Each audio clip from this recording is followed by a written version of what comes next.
ஆராதிக்கும் போது வருகிற பலன், ஆராதிக்கும் போது வருகிற சுகம், ஆராதிக்கும் போது வருகிற சந்தோஷத்துக்கு அளவே இல்லை. அல்லேலூயா. கர்த்தர் அவ்வளவு கிருபையும் இரக்கத்தை எங்க வச்சிருக்காருன்னா அந்த ஆராதனையில வச்சிருக்கார். ஒரு மனப்பட்டு கர்த்தரை மெய்மறந்து துதிக்க துதிக்க துதிக்க அவர் புதிய கிருபையினாலே உங்களையும் எண்ணி தாங்குகிறவராய் இருக்கிறார். அல்லேலூயா. அவன் ரொம்ப நல்ல தகப்பன். அவர் இதுவரை பாதுகாத்தார். சொன்னது போல வரும் நாட்கள் எல்லாம் அவர் பாதுகாக்கப்பட வேண்டும் என்றால் வரும் ஒவ்வொரு சூழ்நிலையை பார்த்து கொண்டு இருக்கிறோம். அப்படித்தானே? ஒவ்வொரு காலகட்டத்தையும் பார்த்து கொண்டே இருக்கிறோம். ரொம்ப இக்கட்டான சூழ்நிலைகளே என்ன உலகம் போய் கொண்டிருக்கிறது. யுத்தங்களின் செய்திகளும் மிக என்ன துல்லியமாய் ரொம்ப தீவிரமாய் பரவிக்கொண்டிருக்கிற காலகட்டத்தில் நம்ம இருக்கிறோம். கர்த்தர் கடைசி காலத்தில் என்ன நடக்கும் என்பதை சொன்னாரோ அந்த வாக்குகள் எல்லாம் வேதத்தின்படியாகவே நடந்து கொண்டே இருக்கிறது. அல்லேலூயா. பூமி அதிர்ச்சிகளும் என்னது யுத்தங்களின் செய்திகளை கேட்பீங்க. நீங்க ஒன்றுக்கும் கவலைப்படாதீங்க. ஏசப்பா மாத்திரம் நம்பி இருங்க. கர்த்தர் நம்மை பாதுகாத்துக் கொள்வார். அல்லேலூயா. ஒருவேளை மரணமா இருக்கலாம், எது ஜீவனா இருக்கலாம், சுகமா இருக்கலாம், பலனா இருக்கலாம், எதுவா இருந்தாலும் அவரை மாத்திரம் நாம் பின்பற்றுவோம் என்று சொன்னா நம்முடைய வாழ்க்கையில எல்லாம் என்னதோ ஜெயமாய் முடியும். அல்லேலூயா. அதனால உலகத்திலே கடைசி காலத்தில் வாழ்ந்து கொண்டிருக்கிறோம். அதை மாத்திரம் நீங்க ரொம்ப ஞாபகம் வச்சுக்கோங்க. என்னது கடைசி காலத்துல எப்ப உள்ளது? இமைப்பொழுதிலே அவர் என்ன பண்ணுவாரு? ஒரு இமைப்பொழுதிலே அவர் நம்மை சந்திக்க முடிய வரக்கூடிய அந்த கடைசி மணி நேரங்களில் நின்று கொண்டிருக்கிறோம். அதனால உலகத்திலே நம்ம இருக்கிறோம். ஆனாலும் அது கடைசி நிமிஷங்களில் நின்று கொண்டிருக்கிறனால எப்ப வேணும்னாலும் அவருடைய வருகை இருக்கும். அதான் சொல்ற உலகத்தின் முடிவுக்கும் இந்த உலகத்தின் அழிவுக்கும் உலகத்தின் முடிவுக்கும் என்ன அடையாளம் என்று சொன்னபோது தான் இயேசு மத்தேயுவில் சொல்வார். இந்த காரியத்தை எல்லாம் சொல்வார். நீங்க இந்த மாதிரி எல்லாம் நீங்க கேள்விப்படும் போது மணவாளன் வருவதற்கு தயாராய் இருக்கிறார் என்பதை நீங்கள் அறிந்து கொள்ளுங்கள். அல்லேலூயா. அதனால அவர் ரொம்ப சீக்கிரம் சமீபமாக இருக்கிறபடினாலே நம்ம இதுவரை நம்ம ஓடின ஓட்டங்களுக்கு இதுவரை பிரயாசப்பட்டதுக்கெல்லாம் கர்த்தர் பலன் கொடுக்கும்படியாய் கர்த்தர் வருகிறார். அல்லேலூயா. சபையில சேர்த்து நம்ம எல்லாம் ஆராதித்துக் கொண்டிருக்கிறோம். ஆராதிப்பதற்கு ஒரு நோக்கம் உண்டு.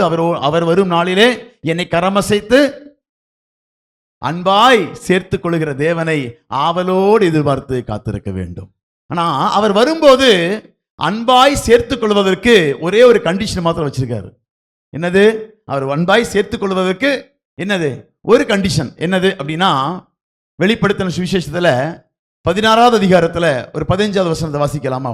வெளிப்படுத்தின சுவிசேஷத்துல 16வது அதிகாரம் 15வது வசனம். இதோ திருடனை போல் வருகிறேன், தன் மானம் காணப்படத்தக்கதாக நிர்வாணமாய் நடவாதபடிக்கு விழித்து கொண்டு தன் வஸ்திரங்களை காத்துக் கொள்ளுகிறவன் பாக்கியவான். ஆமா, சொல்றாரு பாருங்க.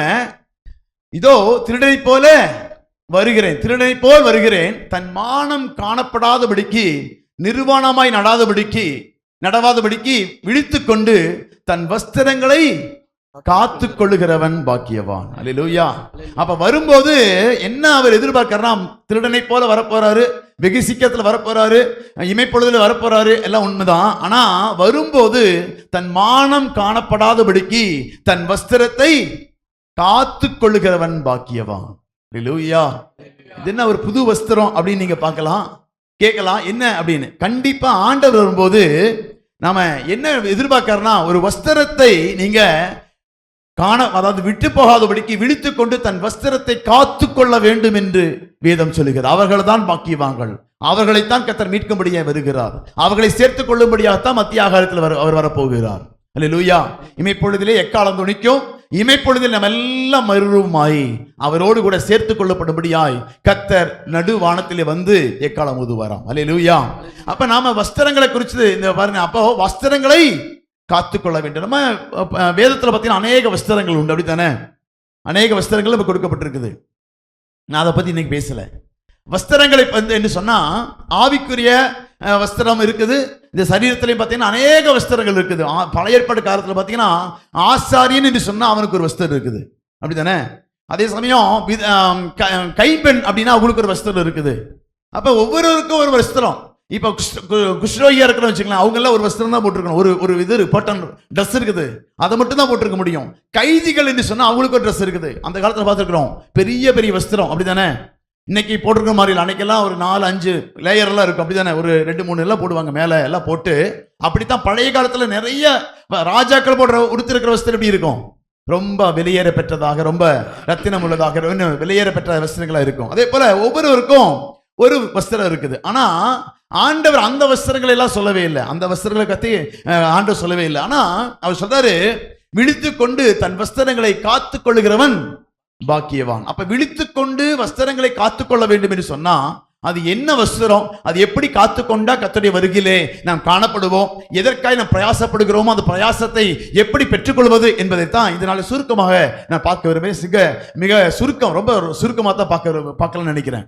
கர்த்தருடைய வார்த்தைக்கு நேராய் நம்ம வந்திருக்கிறோம். அந்த வசனம் சொல்லுது 16-15 சொல்லுது, இதோ திருடனை போல் வருகிறேன், தன் மானம் காணப்படத்தக்கதாக நிர்வாணமாய் நடாதபடிக்கு. இந்த வஸ்திரம் எதற்காய் உதவி செய்து அப்படின்னா, தன் மானம் காணப்படாதபடிக்கு, நிர்வாணம் காணப்படாதபடிக்கு, தேவன் பார்க்கிற அருவருப்பு காணப்படாதபடிக்கு தம்மை மூடுவதற்கு தேவன் ஒரு வஸ்திரத்தை கொடுத்திருக்கிறார். அல்லேலூயா.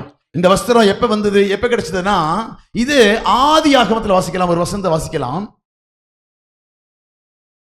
2:25 வாசிக்கலாம். ஆதியாகமம் 2:25.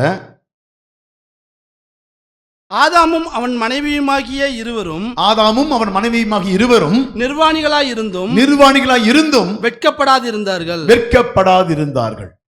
இவங்க அந்த ஆதி நாட்களிலே தேவன் உண்டாக்கின மனுஷனும் மனுஷியும் அவர்கள் நிர்வாணமாய் இருந்தாலும் அவர்கள் என்ன பண்ணல, வெட்கப்படவில்லை. ஆனா இந்த வெட்கப்படாத இந்த பிள்ளையுடைய வாழ்க்கையில கர்த்தர் உண்டு பண்ணின அந்த மகிமையான நாட்களிலே அவர்கள் நிர்வாணியாய் இருந்த போதும் வெட்கமறியாதபடி இருந்தார்கள். சத்துரு உள்ளே வந்து பாவத்தை பூத்திறனால அவர்கள் கண்கள் திறக்கப்பட்டது.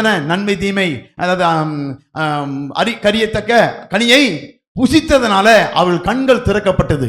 கண்கள் திறந்ததுனால என்னாச்சு? 3:7 வாசிக்கலாமே. 3:7. அப்பொழுது அவர்கள் இருவருடைய கண்களும் திறக்கப்பட்டது. இருவருடைய கண்கள் எப்போ? அந்த பழத்தை தேவன் விலக்கினதை, தேவன் வேண்டாம் என்று சொன்ன அந்த கனியை புசித்ததனால இந்த 2 பேருடைய கண்களும் என்னாச்சு? திறக்கப்பட்டது. அந்த திறக்கப்பட்டதனால அப்பொழுது அவர்கள் இருவருடைய கண்களும் திறக்கப்பட்டது. அவர்கள் தாங்கள் நிர்வாணிகள்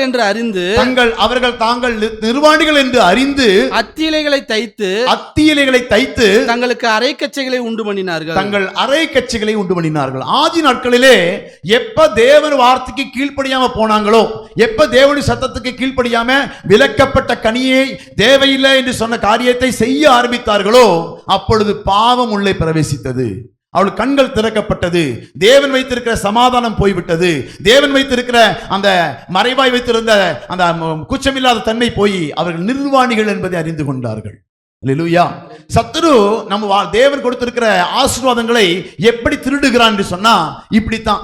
தேவன் கொடுத்திருக்கிற நல்லது என்று சொல்லி கண்ட அவர்கள் நிர்வாணியா இருந்த போது வெட்கப்படாது இருந்த சூழ்நிலையில இவள் பாவத்தை உள்ளே கொண்டு போக வைத்து அவர்களுடைய வஸ்திரங்களை அவன் என்ன பண்ணிட்டான்?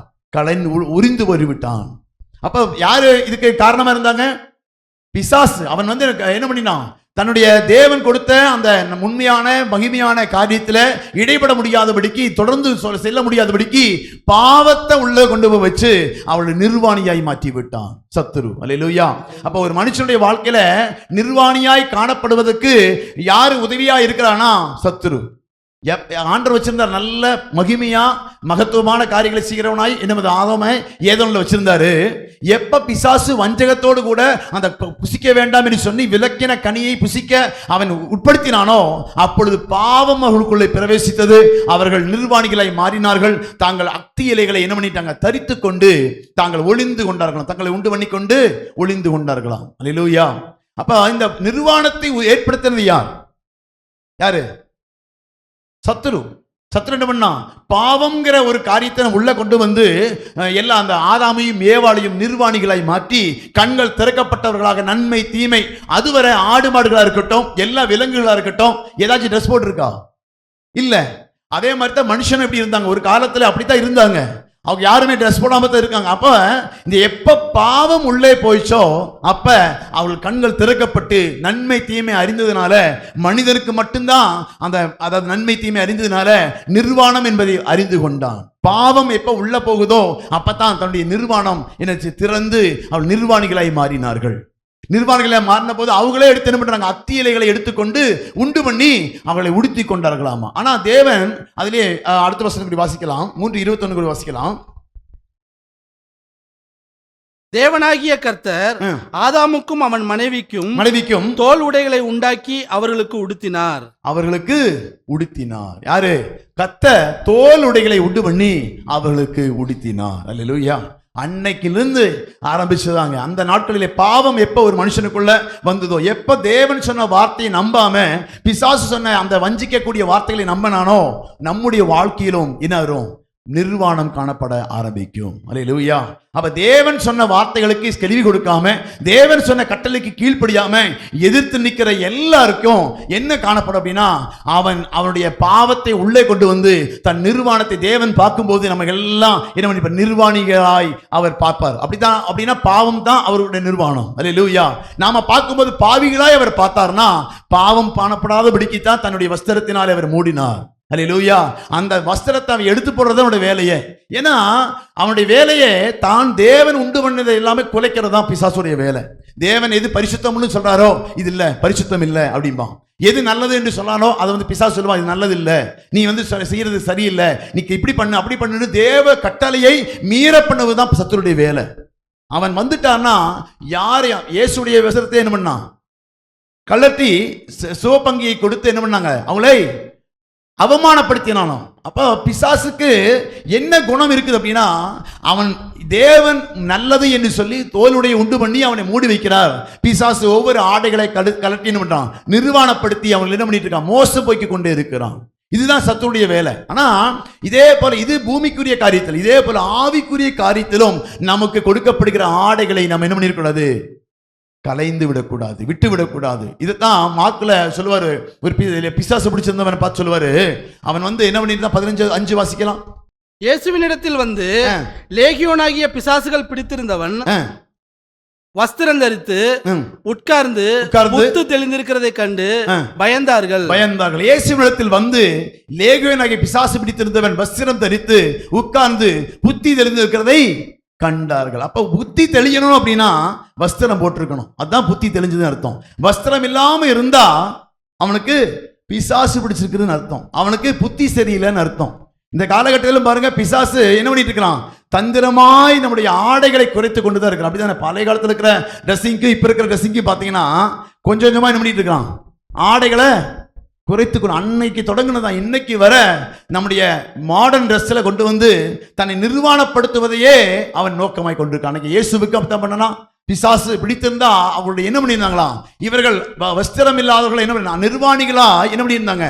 வந்து லேகியோனாகிய பிசாசு பிடித்திருந்தவன் வஸ்திரம் தரித்த. அப்ப பிசாசு பிடிச்சதுன்னா எப்படி இருந்தான்? பிசாசு பிடிச்ச போது, லேகியோன் பிசாசு பிடித்த போது அவன் நிர்வாணியாய் தன்னுடைய கைகள் எல்லாம் காலில் எல்லாம் என்ன கல்லெடுத்து கீறி கொண்டு ரத்தம் வரும்படியாய் கல்லைகளிலும் எந்த சங்கிலிகளாலும் கட்டப்பட முடியாதபடிக்கு அவன் திரிந்து கொண்டிருந்தான்.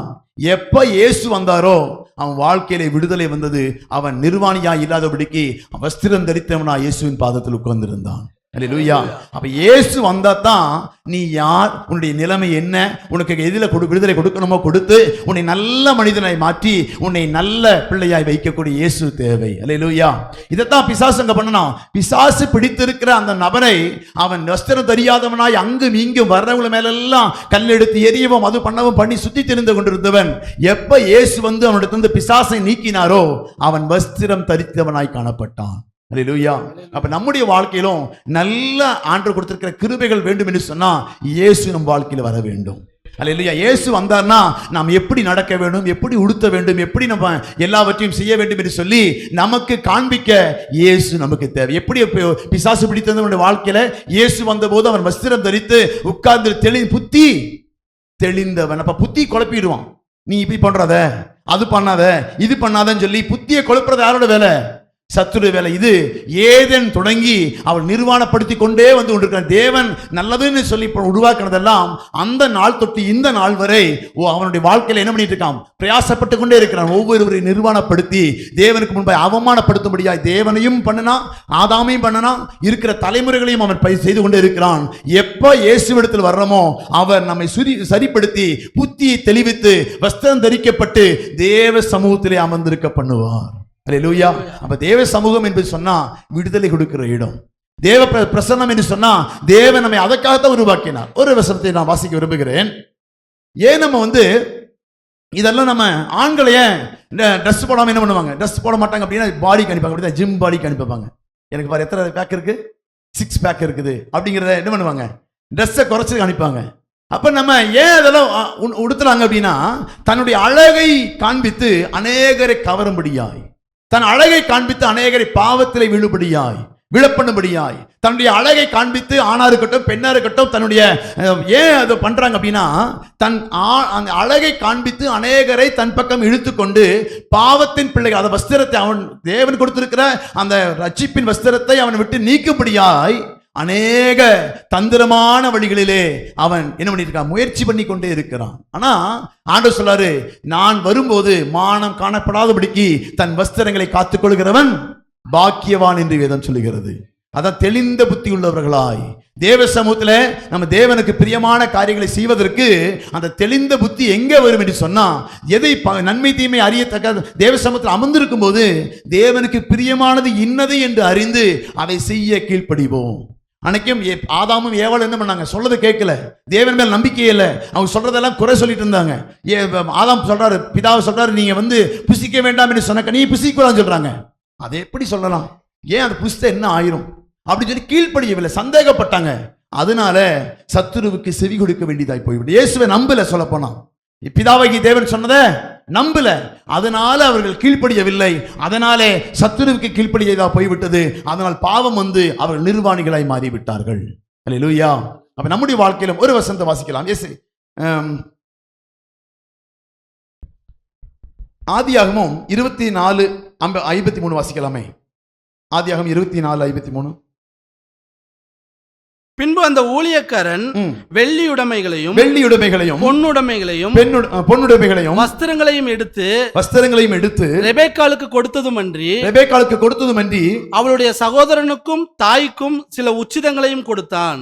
அவன் சகோதரனுக்கும் தாய்க்கும் சில உச்சிதங்களையும் கொடுத்தான். இங்க பார்க்கிறோம், ஆதி நாட்களிலே பிதாவாகி தேவன் ஆபிரகாமுடைய பையன் ஈசாக்குக்கு பெண் கொள்ளும்படியா எங்க போறாங்க, அங்க போறாங்க. போகும்போது அந்த இடத்துல என்ன பண்றாங்களே, அங்க வெள்ளியுடைமைகளையும் பொன்னுடைமைகளையும் வஸ்திரங்களையும் எடுத்து ரெபெக்காளுக்கு கொடுத்ததுமன்றி அவருடைய சகோதரனுக்கும் தாய்க்கும் சில உச்சிதங்களை கொடுத்தான் அங்க என்று வாசிக்கிறோம். அப்ப இந்த இடத்துல ஏன் அங்க வஸ்திரம் கொடுத்தாங்க, இந்த நாள் அதான் பார்க்க போறோம். இந்த நாளிலே ஏன் அந்த வஸ்திரத்தை அங்க வச்சு கொடுக்கிறாரு, அங்கே சில வெள்ளி உடைமைகளையும் பொன்னுடைமைகளையும் கொடுத்தாரு, அந்த ஊழியக்காரர் கொடுத்தாரு. அது கூட வஸ்திரங்களையும் எடுத்து அவளுக்கு கொடுத்தார். யாருக்கு இந்த வஸ்திரம் கொடுத்தாங்க, எல்லாரும் கொடுத்துட்டாங்களா? ரெபெக்காளுக்கு தான் கொடுத்தாங்க. ஏன் ரெபெக்காளுக்கு மட்டும் கொடுத்தாங்க? அங்க இருக்கிறவங்களுக்கு அவருடைய சகோதரருக்கும் தாய்க்கும் சில உச்சிதங்களை கொடுத்தாங்க. ஆனா ரெபெக்காளுக்கு மட்டும் அந்த என்ன கொடுத்தாரு, வஸ்திரம் கொடுத்தார். ஏன் கொடுத்தார்? மணவாட்டியாய் தெரிந்து கொண்டதுனால. ஒரு வசனத்தை வாசிக்கலாம். ஆதியாகமம் 24:13 வாசிக்கலாமே. ஏன் எப்படி மணவாட்டியா நம்ம தெரிந்து கொண்டார் அப்படின்னா 24:13, இதோ நான் இந்த தண்ணீர் துறவண்டியிலே நிற்கிறேன், இந்த ஊராருடைய பெண்கள் தண்ணீர் மொள்ள புறப்பட்டு வருவார்களே, இந்த ஊராருடைய பெண்கள் தண்ணீர் மொள்ள புறப்பட்டு வருவார்களே. அன்னைக்கு பார்க்கும்போது ஏன் ரெபெக்காளுக்கு மாத்திரம் கொடுத்தாரு? அன்னைக்கு அநேக பெண்கள் தண்ணீர் நொண்டு கொள்ளும்படியாய் துறவண்டியிலே வருவார்கள். ஆனா அந்த பெண்களுக்கு எல்லாம் கொடுக்க மாட்டேன், நான் சொல்லுகிறபடி எந்த பெண் செய்கிறாளோ அவளுக்கு அந்த வஸ்திரத்தை கொடுப்பேன். அல்லேலூயா. அன்னைக்கு அநேக பெண்கள் எல்லாரும் துறவண்டியில வருவாங்க, எல்லாரும் தண்ணி மொள்ளுறதுக்கு வருவாங்க. ஆனா அங்க பாருங்க, இதோ நான் இந்த துறவண்டி தண்ணீர் அண்டையிலே நிற்கிறேன், இந்த ஊராருடைய பெண்கள் தண்ணீர் மொள்ள புறப்பட்டு வருவார்களே. அடுத்த வசனம் 14, நான் குடிக்க உன் குடத்தை சாய்க்க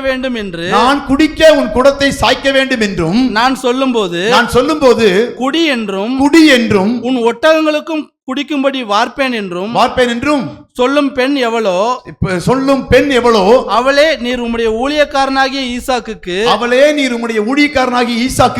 நியமித்தவளாய் இருக்கவும் என் எஜமானுக்கு அனுக்கிரகம் செய்தீர் என்று நான் அதனாலே அறியவும் செய்தருளும்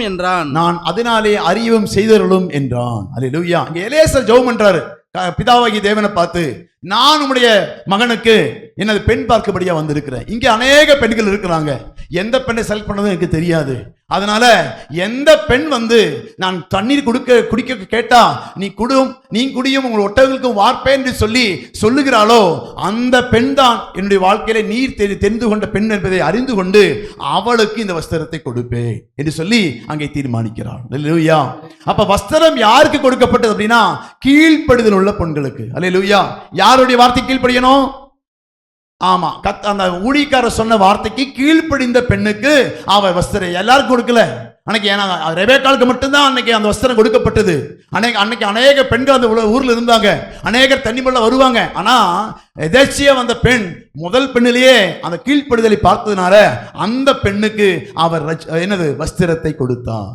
அல்லேலூயா. இந்த எலேசர் பொண்ணு பார்க்க போனார்ல, இவர் பொண்ணு பார்க்க போனபோது இவர் கேட்கிறாரு, ஜெபம் பண்றாரு, நான் சொல்றத அப்படின்னா நான் என்ன நினைக்கிறேனோ நான் சொல்றத அதை அப்படியே செய்யக்கூடிய ஒரு பெண் வேண்டும். இதுதான் உம்முடைய ராஜ்யத்துக்கு ஏற்ற பெண், என்னுடைய எஜமானுக்கு ஏற்ற பெண் என்பதை அறிந்து கொள்வேன் என்று சொல்லி அவர் சொல்லும்போது சொல்ற, நீ போகும்போது ஒரு தூதனை உனக்கு முன்பாய் அனுப்புவேன், நீ கவலைப்படாத, நீ போகும்போது ஒரு தூதனை அனுப்புவேன், அவர் போய் உன்னை நேர்வழியாய் உன்னை நடத்துவார். அப்ப யாருக்கு அந்த வஸ்திரம் கிடைக்கும்னா முதலாவது கீழ்ப்படிதல் உள்ள பெண்களுக்கு. யாருடைய வார்த்தைக்கு கீழ்ப்படியணும்? அவள் சொல்லுகிற வார்த்தைக்கு அப்படியே கீழ்ப்படியக்கூடிய குணம் இருந்துச்சுன்னா அவர்களுக்கு வஸ்திரம் கிடைக்கும். இரண்டாவது ஒரு வசனத்தை வாசிக்க விரும்புகிறேன்.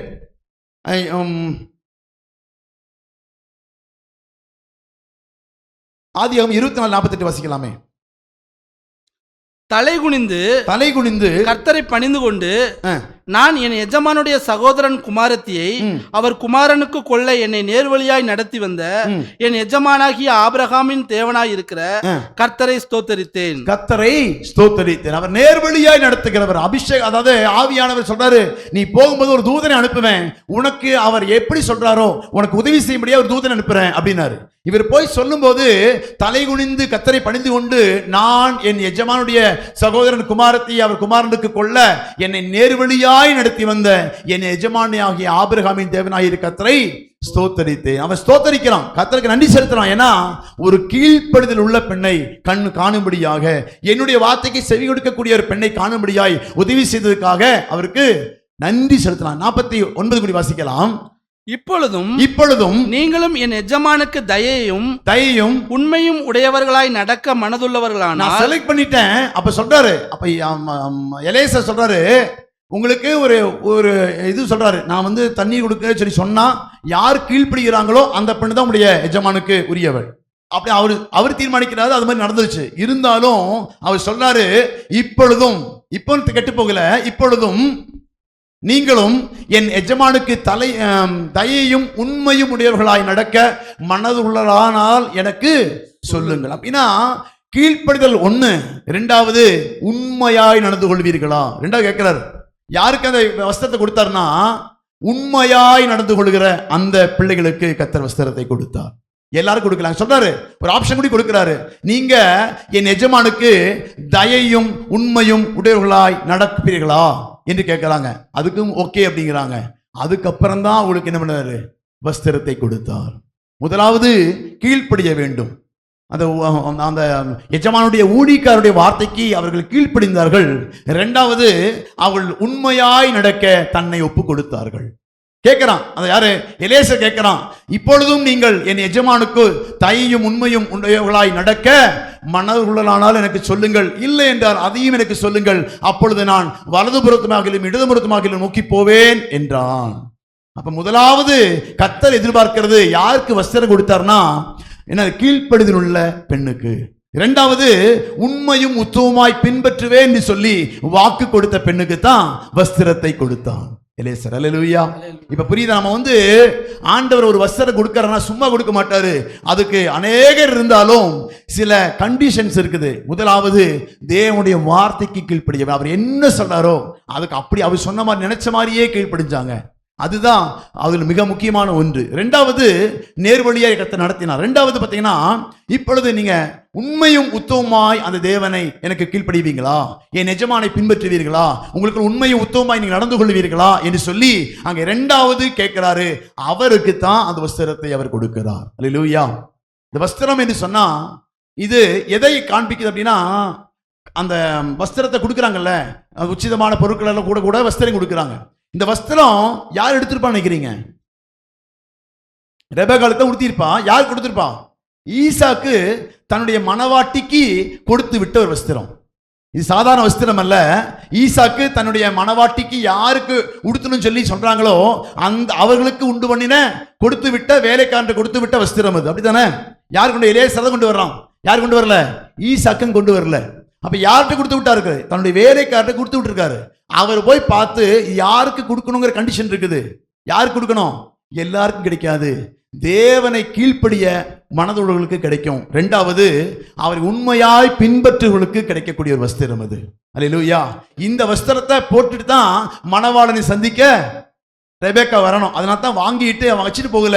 அந்த வஸ்திரத்தை உடுத்தி கொண்டு தன் ஈசாக்கை பார்க்கும்படியாய் அவள் கடந்து வருகிறாள். அல்லேலூயா. அப்போ இப்ப எனக்கு ஒரு டவுட், இவன் ஈசாக்கு என்ன கலர் ட்ரெஸ் எடுத்திருப்பான்? இது ரெபெக்காளுக்கு பிடிச்சதா பிடிக்கலையா? ஏன்னா இன்னைக்கெல்லாம் என்கேஜ்மெண்ட்டுக்கு ட்ரெஸ் எடுக்கிறாங்கல்ல,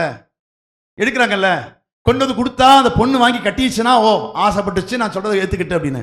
ஒருவேளை பிடிக்காத கலர்னு வச்சுங்களேன், இந்த பெண்ணுக்கே பிடிக்காது. அப்படித்தானே? அதாவது பெண்களுக்கு சில கலர் தான் பிடிக்கும். இவரோட அதாவது மணவாளுடைய விருப்பம் என்னவோ அதுக்கு தகுந்த மாதிரி தான் ஒரு ட்ரெஸ் எடுத்து வருவார். அப்படித்தானே? இந்த பெண்ணுக்கு என்ன பிடிக்கும்னாலும் தெரியாது, எனக்கு இதை போட்டு வந்தா என் மனைவி இப்படி தான் வரணும் அப்படிங்கிற ஒரு கற்பனையில ஒரு ஆசையில என்னோட மனைவி எப்படி இருக்க வேண்டும் என்று சொல்லி விரும்புறாரோ அந்த விருப்பத்துக்கு ஏற்ற ஒரு ட்ரெஸ் எடுத்து வருவார். இது பெண்ணு மனைவிக்கு பிடிக்குமா பிடிக்காதனால அவருக்கு தெரியாது. எனக்கு இது பிடிக்கும்பா, என் மனைவி என்ன ட்ரெஸ் போட்டு வரும் நான் டிசைட் பண்ணியிருக்கிறேன். அதனால இந்த வஸ்திரத்தை கொடுத்தா அந்த வஸ்திரத்தை போட்டுட்டு வந்தா நான் அவளை ஏத்துக்குவேன். அப்ப உங்களுக்கு பிடிக்குமா பிடிக்காது எனக்கு தெரியல, ஆனா மணவாளுக்கு என்ன பிடிக்கும்? உங்களுக்கு அப்படியே என்கேஜ்மெண்ட் எப்படி நடந்தது? பிடிச்ச ட்ரெஸ் கொண்டு கொடுத்தாங்களா? உங்களுக்கெல்லாம் வாழ்க்கையில என்கேஜ்மெண்ட் நடந்ததில்ல? நடந்த போது உங்களுக்கு பிடிச்சதை கொண்டு கொடுத்தாங்களா பிடிக்காத கொண்டு கொடுத்தாங்களா? அவர் பிடிச்சுன்னா எதை வேணா கட்டிக்குவோம். அப்படித்தானே? இல்லைன்னு வச்சுக்கலாம், ஐயா எனக்கு பிடிக்கலைங்க, இந்த ஆளோட டேஸ்டே சரியில்லை. அப்படித்தானே? இது என்னது, இந்த மனுஷனை கட்டிக்கிட்டா எப்படித்தான் குடும்பம் நடத்த போறேன்னு தெரியல, என்னது எனக்கு ஆப்போசிட்டா செலக்ட் பண்ணியிருக்காரு அப்படின்னு சொல்லித்தானே நினைப்போம். ஆனா உண்மையாகவே அவரை ஏற்றுக்கொண்டா அதற்கு அடையாளமாகத்தான் வஸ்திரத்தை கொடுத்து தன் அந்த வஸ்திரத்திலே தெரியும் அவரோட டேஸ்ட் என்ன, அவர் எப்படிப்பட்டவர், அவருக்கு எது பிடிக்கும் எது பிடிக்காதுங்கிறத ஈசாக்குடைய குணநலங்களையும் அவருடைய விருப்பத்தையும் நிறைவேற்றக்கூடிய ஒரு வஸ்திரம் தான் கொண்டு வந்திருந்தாங்க. இதை வாங்கி அவள் உடுத்தி கொண்டு வருவதற்கு தயாரா இருந்தால் மட்டும்தான் மணவாளனை சந்திக்க அவர் ரெடியா இருக்கிறான்னு அர்த்தம். மணப்பெண் சும்மா அதாவது இப்பதான் கல்யாணத்துக்கு போய் 2 பேரும் சேர்ந்து பார்த்து என்ன பண்றாங்க, செலக்ட் பண்றாங்க. அன்னைக்கெல்லாம் அவர் என்ன கொடுக்குறாரோ அதை போட்டு வந்தா தான் கல்யாணம், அதை போட்டு வந்தா தான் அவருடைய வாழ்க்கையில என்னை ஏற்றுக்கொள்கிறார். அந்த ட்ரெஸ் கலர் பார்த்தாலே ஓ நான் எடுத்து கொடுத்த ட்ரெஸ், என்னை அவர் நேசிக்கிறா, நான் சொல்றதுக்கெல்லாம் கீழ்ப்படிவா அப்படிங்கிற எண்ணத்துல தான் அந்த ரெபெக்காளுக்கு அவர் கொடுத்த உடையை கொடுத்ததுனால அவள் அணிந்து கொண்டு வந்தாள். அல்லேலூயா. அன்னைக்கு சாதாரணமா கொடுத்துட்டோம், ஒரு வாசிச்சுட்டு போறோம், அவளுக்கு கொண்டு வந்து கொடுத்தாங்க, ஈசா கொண்டு போய் பெண்ணு கொடுத்தாங்க. இதே போலதான் இது எதைக்கு குறிக்கிறது என்று சொன்னா, வரும் நாட்களிலே தேவனும் நமக்கு ஒரு வஸ்திரத்தை கொடுத்து இதை போட்டு வந்தா தான் அவர் ஏற்றுக்கொள்வாரே தவிர உங்க இஷ்டத்துக்கெல்லாம் நீங்க போடக்கூடாது. அவருக்கு என்ன பிடிக்குமோ அதைத்தாங்க சொல்லியிருக்காரு. நீதி, அதாவது அவர் சொல்லியிருக்காரு எனக்கு என்ன பிடிக்குமோ அந்த வஸ்திரத்தை நான் உங்களுக்கு என்ன சொல்லியிருக்கிறேன், ரெஃபர் பண்ணியிருக்கிறேன். இது நீங்க அதை பத்திரமாய் பாதுகாத்து கொண்டு அந்த வஸ்திரத்தை அணிந்து கொண்டு நீங்க என்ன வரணும். வெளிப்பாடு 15-16 வாசிக்கலாம். இதோ திருடனை போல் வருகிறேன், இதோ திருடனை போல் வருகிறேன், தன் மானம் காணப்படத்தக்கதாக நிர்வாணமாய் நடவாதபடிக்கு விழித்துக்கொண்டு தன் வஸ்திரங்களை காத்துக் கொள்ளுகிறவன் பாக்கியவான். தன் வஸ்திரங்களை காத்துக் கொள்ளுகிறவன் பாக்கியவான். இந்த வஸ்திரம் தான் அவர் கொடுத்திருக்கிறாரு. இந்த வஸ்திரத்தை உடையவர்களைத்தான் அவர் பாக்கியவானா எண்ணுகிறார்.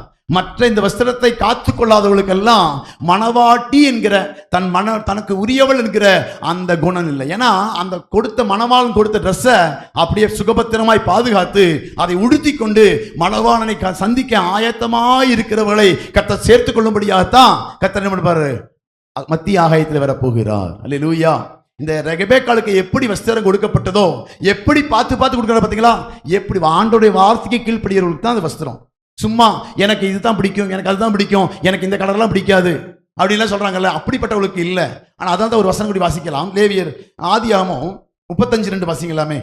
அப்பொழுது யாக்கோபு தன் வீட்டாரையும் தன்னோட கூட இருந்த மற்ற அனைவரையும் நோக்கி உங்களிடத்தில் இருக்கிற அந்நிய தெய்வங்களை விலக்கி போட்டு உங்களை சுத்தம் பண்ணிக்கொண்டு உங்கள் வஸ்திரங்களை மாற்றுங்கள். அங்க சொல்றாரு, நாம இயேசுவை அறிவதற்கு முன்பாக பல வஸ்திரங்கள் தரிச்சிருப்போம், அப்படிதானே? ஆனா அந்நிய தெய்வங்களை அங்க யாக்கோபு தன் வீட்டாரையும் தன்னோடு கூட இருந்த மற்ற அனைவரையும் நோக்கி உங்களிடத்தில் இருக்கிற அந்நிய தெய்வங்களை விலக்கி போட்டு உங்களை சுத்தம் பண்ணிக்கொண்டு உங்கள் வஸ்திரங்களை. அப்படின்னா அந்த காலத்துல எந்த தெய்வத்தை வணங்குறாங்களோ, யாரை பின்பற்றுறாங்களோ அவங்களுக்குரிய ட்ரெஸ் இருக்குது, அந்த தான் உடத்தை உடுத்திருப்பாங்க. அதனால தான் அவர் சொல்றாரு, உங்களுக்குரிய தெய்வத்தை மாற்றினா உங்க வஸ்திரங்களை மாற்றுங்க. நான் யாருன்னா பரிசுத்தம் உள்ளவர், என்னை போல நீங்களும் பரிசுத்தமாய் வாழ வேண்டும். இன்னைக்கு அப்படித்தானே? நிறைய ட்ரெஸ் பார்த்தா இவன் யாரை கும்பிடுறாங்க தெரிஞ்சு போயிடும், அப்படித்தானே? பச்சை கலரு, சிவப்பு கலரு, ஆரஞ்சு, என்னது ஒவ்வொரு கலர் இருக்குல்ல, ஒவ்வொரு கலரையும் பார்த்தா என்னது இன்னைக்கு போட்டு வர்றீங்க அப்படின்னா இன்னும் நீங்க சரியா ஆண்டவரை ஏற்றுக்கொண்டது போலயே உங்க வஸ்திரங்களையும் மாற்றலன்னு அர்த்தம். அதனால தான் அடிக்கடி பாஸ்டர் சொல்லுவார், என்னது லைட்டா ஒயிட்டா உடுத்திட்டு வாங்க பாரு. இன்னும் என்னது கலரை மாறல அப்படின்னா இன்னும் நம்முடைய அந்த வசனம் பாருங்க, உங்களை சுத்தம் பண்ணிக்கொண்டு உங்கள் வஸ்திரங்களை. ஆமா, நம்ம சில பின்பற்றும் போது இருந்த அந்த காட்சிப்பாடுகள், அந்த ட்ரெஸ்ஸுகள் எல்லாம் வேற, அது நமக்கு ஒத்து வராதது. இது ஆனால் தெய்வம் தான் மாறி இருக்கிறத தவிர நம்முடைய உடைகள் மாற வேண்டும். எப்படி? தேவனுக்கு பிரியமான வஸ்திரங்களை தரிக்க வேண்டும். அல்லேலூயா. நம்ம உடையே காண்பிக்கும். சொல்றாரு பாருங்க, உங்கள் வஸ்திரங்களை நீங்கள் மாற்றுங்க. அதே நீங்க ஃபாலோ பண்ணிட்டு இருக்காதீங்க. உங்க தேவன் உங்களுக்கு என்ன சொல்லியிருக்கிறாரோ அந்த வஸ்திரங்களை உடுத்தி கொண்டு தேவனுக்கு பிரியமா இருக்க நாம என்ன பண்ணணும்? கற்றுக்கொள்ள வேண்டும். அடுத்த வாரத்தை ஒரு வேன் நிற்கும், என்னது கலரா பிரிச்சு அனுப்பி விட்டுறலாம். எங்கெல்லாம் கலர் வருதோ அந்த கலருக்கு நம்ம என்ன பண்ணிடலாம், பிரிச்சு அனுப்பி விட்டுறலாம். நம்ம தெய்வத்துக்கு ஒரு கலர் இருக்குது. அல்லேலூயா. தேவன் விரும்புகிற, தேவன் நாம் அமைதி எல்லாருக்கும் பிடித்தமான நம்ம தேவன் கொடுக்கிற ஒரு கலர் இருக்கு. அந்த கலர்ல ஆண்டவரை மகிமைப்படுத்த நம்முடைய வஸ்திரங்களையும் அவர் பார்க்கிறார். அதான் சொல்றாரு, நம்ம நடந்துக்கிறதுக்கு ஒரு விதம் இருக்குது. நாம எப்படி ஆராதிக்கிறோமோ அந்த தேவன் எல்லாவற்றையும், நம்முடைய ஆடை பத்தி நான் பேசல, ஆடை பத்தி நிறைய இது இருக்கு, அதெல்லாம் இன்னொரு நாள் பேசுறேன். ஆனா கர்த்தர் எதிர்பார்க்கிறது என்னன்னா, இப்படிப்பட்ட தேவனை ஆராதிக்கக்கூடிய பிள்ளைகள் உங்கள் இடத்தில் இருக்கிற அந்நிய தெய்வங்களை விலக்கி போட்டு உங்களை சுத்தம் பண்ணி கொண்டு உங்கள் வஸ்திரங்களையும் மாற்ற வேண்டும் என்று கர்த்தர் விரும்புகிறார். அல்லேலூயா. அந்த வஸ்திரத்திலே நம்ம தெரியும் நம்ம என் ஆண்டவரை எவ்வளவு நேசிக்கிறோம், என் மணவாளனை எப்படி நான் அன்பு செலுத்தன்னு தெரியுமா, என்னுடைய ஆசைகளை காட்டிலும் என்னுடைய மணவாளனுடைய ஆசைகளை நிறைவேற்றும்படியாகவே வாழ்ந்து கொண்டிருக்கிறேன் என்பதை உங்களுடைய நடை உடை பாவனை காண்பித்து விடும். அதான் ரெபேக்காள் தன் எஜமானனுக்காய், தன்னுடைய மணவாளனுக்காய் எல்லாவற்றையும் விட்டு அவர் கொடுத்த அந்த ட்ரெஸ்ஸை அணிந்து கொண்டு எங்க பண்ணா, மணவாளனை சந்திக்கும்படியாய் எலியேசர் அழைத்து கொண்டு போனார். அல்லேலூயா. அதுதான். ஆனா அதே சமயம் இதே தான் தண்ணீர் கொடுக்க வர்ற சம்பவத்தில் தான் இது ஒன்று. அதே புதிய ஏற்பாட்டில் இயேசுவுக்கு சமாதி வந்து என்னவென்றான், தண்ணீர் கேட்கிறான். தண்ணீர் கொடுத்தா என்ன பண்ணும், அவ என்ன பேசுறான், அந்த சமாரி ஸ்திரீ என்ன பேசுறான் தெரியுங்களா? நீ உங்கள்கிட்ட தண்ணியே இல்லையே, நீங்க யூதரா இருக்கீங்க, நாங்க சமாரியா இருக்கிறோம், எங்கள்கிட்ட தண்ணி வாங்கலாமா, அதை பண்ணலாமா, இதை பண்ணலாமா, இதே தண்ணி தான் கேட்கிறாரு. அன்னைக்கு பழைய ஏற்பாடு காலத்துல ரெபேக்காள்கிட்ட இவர்தான் எலியேசர் கேட்டாரு. இதைத்தான் இயேசு அங்க வந்து கேட்கிறாரு. கேட்கும்போது என்னெல்லாம் கொஸ்டின் பண்ணுது, என்ன வாயடிக்குது பாத்தீங்களா அந்த பொண்ணு? யாரு? அந்த சமாரிய ஸ்திரீ. உங்கள்கிட்ட தண்ணி இல்லையே, நீங்க எங்க போய் முக்கிலுவீங்க, உங்களை எப்படி பண்ணுவீங்க, அப்படி எவ்வளவு. ஆனா இந்த கீழ்ப்படிதல் உள்ள பெண்ணை பாத்தீங்கன்னா, அவள் தன்னுடைய எஜமான், நீங்க சொல்லுங்க, உங்களுக்கு தான் வார்க்கிறேன், உங்க ஒட்டங்களுக்கும் வார்ப்பேன் என்று சொல்லி தன்னை கீழ்ப்படுத்தின பெண்ணுக்கு அந்த வஸ்திரத்தை அவர் கொடுத்தார். அல்லேலூயா. அப்ப தண்ணி கேட்டா கீழ்ப்படி, ஒரு வேலை சொன்னா அந்த கீழ்ப்படிதலே தெரியும். கர்த்தருடைய அன்பு, தேவனுடைய தெரிந்தெடுத்தல் எல்லாம் எப்படி இருக்குதுன்னா கீழ்ப்படிதல தான் இருக்குது. அதனால தான் சவுல கர்த்தர் ஏன் கீழ்ப்படியவில்லை, அதனால தான் அவர் என்ன தள்ளி விட்டார், ராஜாவா இல்லாதபடி தள்ளி விட்டார். அப்ப ராஜாவா இருக்கணும், தேவனுக்கு பிரியமா இருக்கணும்னா முதலாவது கீழ்ப்படிய வேண்டும், இரண்டாவது உண்மையாய் பின்பற்ற வேண்டும், தன் தேவனை உண்மையாய் பின்பற்ற வேண்டும். அதனால தான் நம்முடைய ஆசைகள் அல்ல, மணவாளன் விரும்புகிறத உடையை உடுத்தி கொண்டு அவரை சந்திக்க ஆயத்தமாவது தான் மணவாட்டியுடைய வேலையை தவிர நம்முடைய விருப்பத்தையே சொல்லிட்டு எனக்கு இது பிடிக்காதுன்னு சொல்றதுக்கு அல்ல, அவர் விருப்பத்தை நிறைவேற்றுவதற்கு தன்னை மாற்றிக்கொள்வது தான் மணவாட்டி. அல்லேலூயா. ஒரு வசனத்தை கூடி வாசிக்கல, ஆதியாகமம் 24:6 வாசிக்கலாமே. ஆதியாகமம் 24:6. அதற்கு ஆபிரகாம், நீ என் குமாரனை மறுபடியும் அங்கே அழைத்து கொண்டு போகாதபடிக்கு எச்சரிக்கையாயிரு. என்னை என் தகப்பனுடைய வீட்டிலும் என்னை என் தகப்பனுடைய வீட்டிலும் என் இனத்தார் இருக்கிற தேசத்திலும் இருந்து அழைத்து வந்தவரும் உன் சந்ததிக்கு இந்த தேசத்தை தருவேன் என்று. பாக்குறீங்கன்னா ஆபிரகாம் தன் ஈசாக்கை அந்த தேசத்துக்கு கொண்டு போகவே வேண்டாங்கிறார். நீ போய் செலக்ட் பண்ணிட்டு வந்தா அது கரெக்டா இருக்கும். ஏன் அப்படி ஒரு வார்த்தை சொன்னார் அவரு? திரும்ப அந்த இடத்துக்கு நான் என்ன பண்ணிருக்கேன், என்னை அழைச்சிட்டு வந்துட்டாரு, என் பிள்ளைங்க விட்டு வந்துட்டாரு, ஆனா அந்த தேசத்துக்கு நான் திரும்ப போக மாட்டேன். நீ போய் அந்த வார்த்தையை சொல்லி நீ கூப்பிட்டேனா யாரு வர்றாங்களோ அவர்கள் தானே தவிர நான் அந்த என்ன பண்ண திரும்பவும் என் மகனை அந்த தேசத்துக்கு நீ அழைத்து கொண்டு போக வேண்டாம். ஏன் சொன்னாரு? என்ன ஒரு இது இருக்குது. இயேசு தன்னுடைய சொல்றாரு, எப்படி வானத்திலிருந்து எடுத்துக்கொள்ளப்பட்டாரோ அப்படியே திரும்ப வருவாராம். அதுவரை அந்த என்ன பண்ண வராம். ஒரு வசனத்தை வாசிக்கலாம். 1 தெசலோனிக்கேயர் 4:16 வாசிக்கலாமே.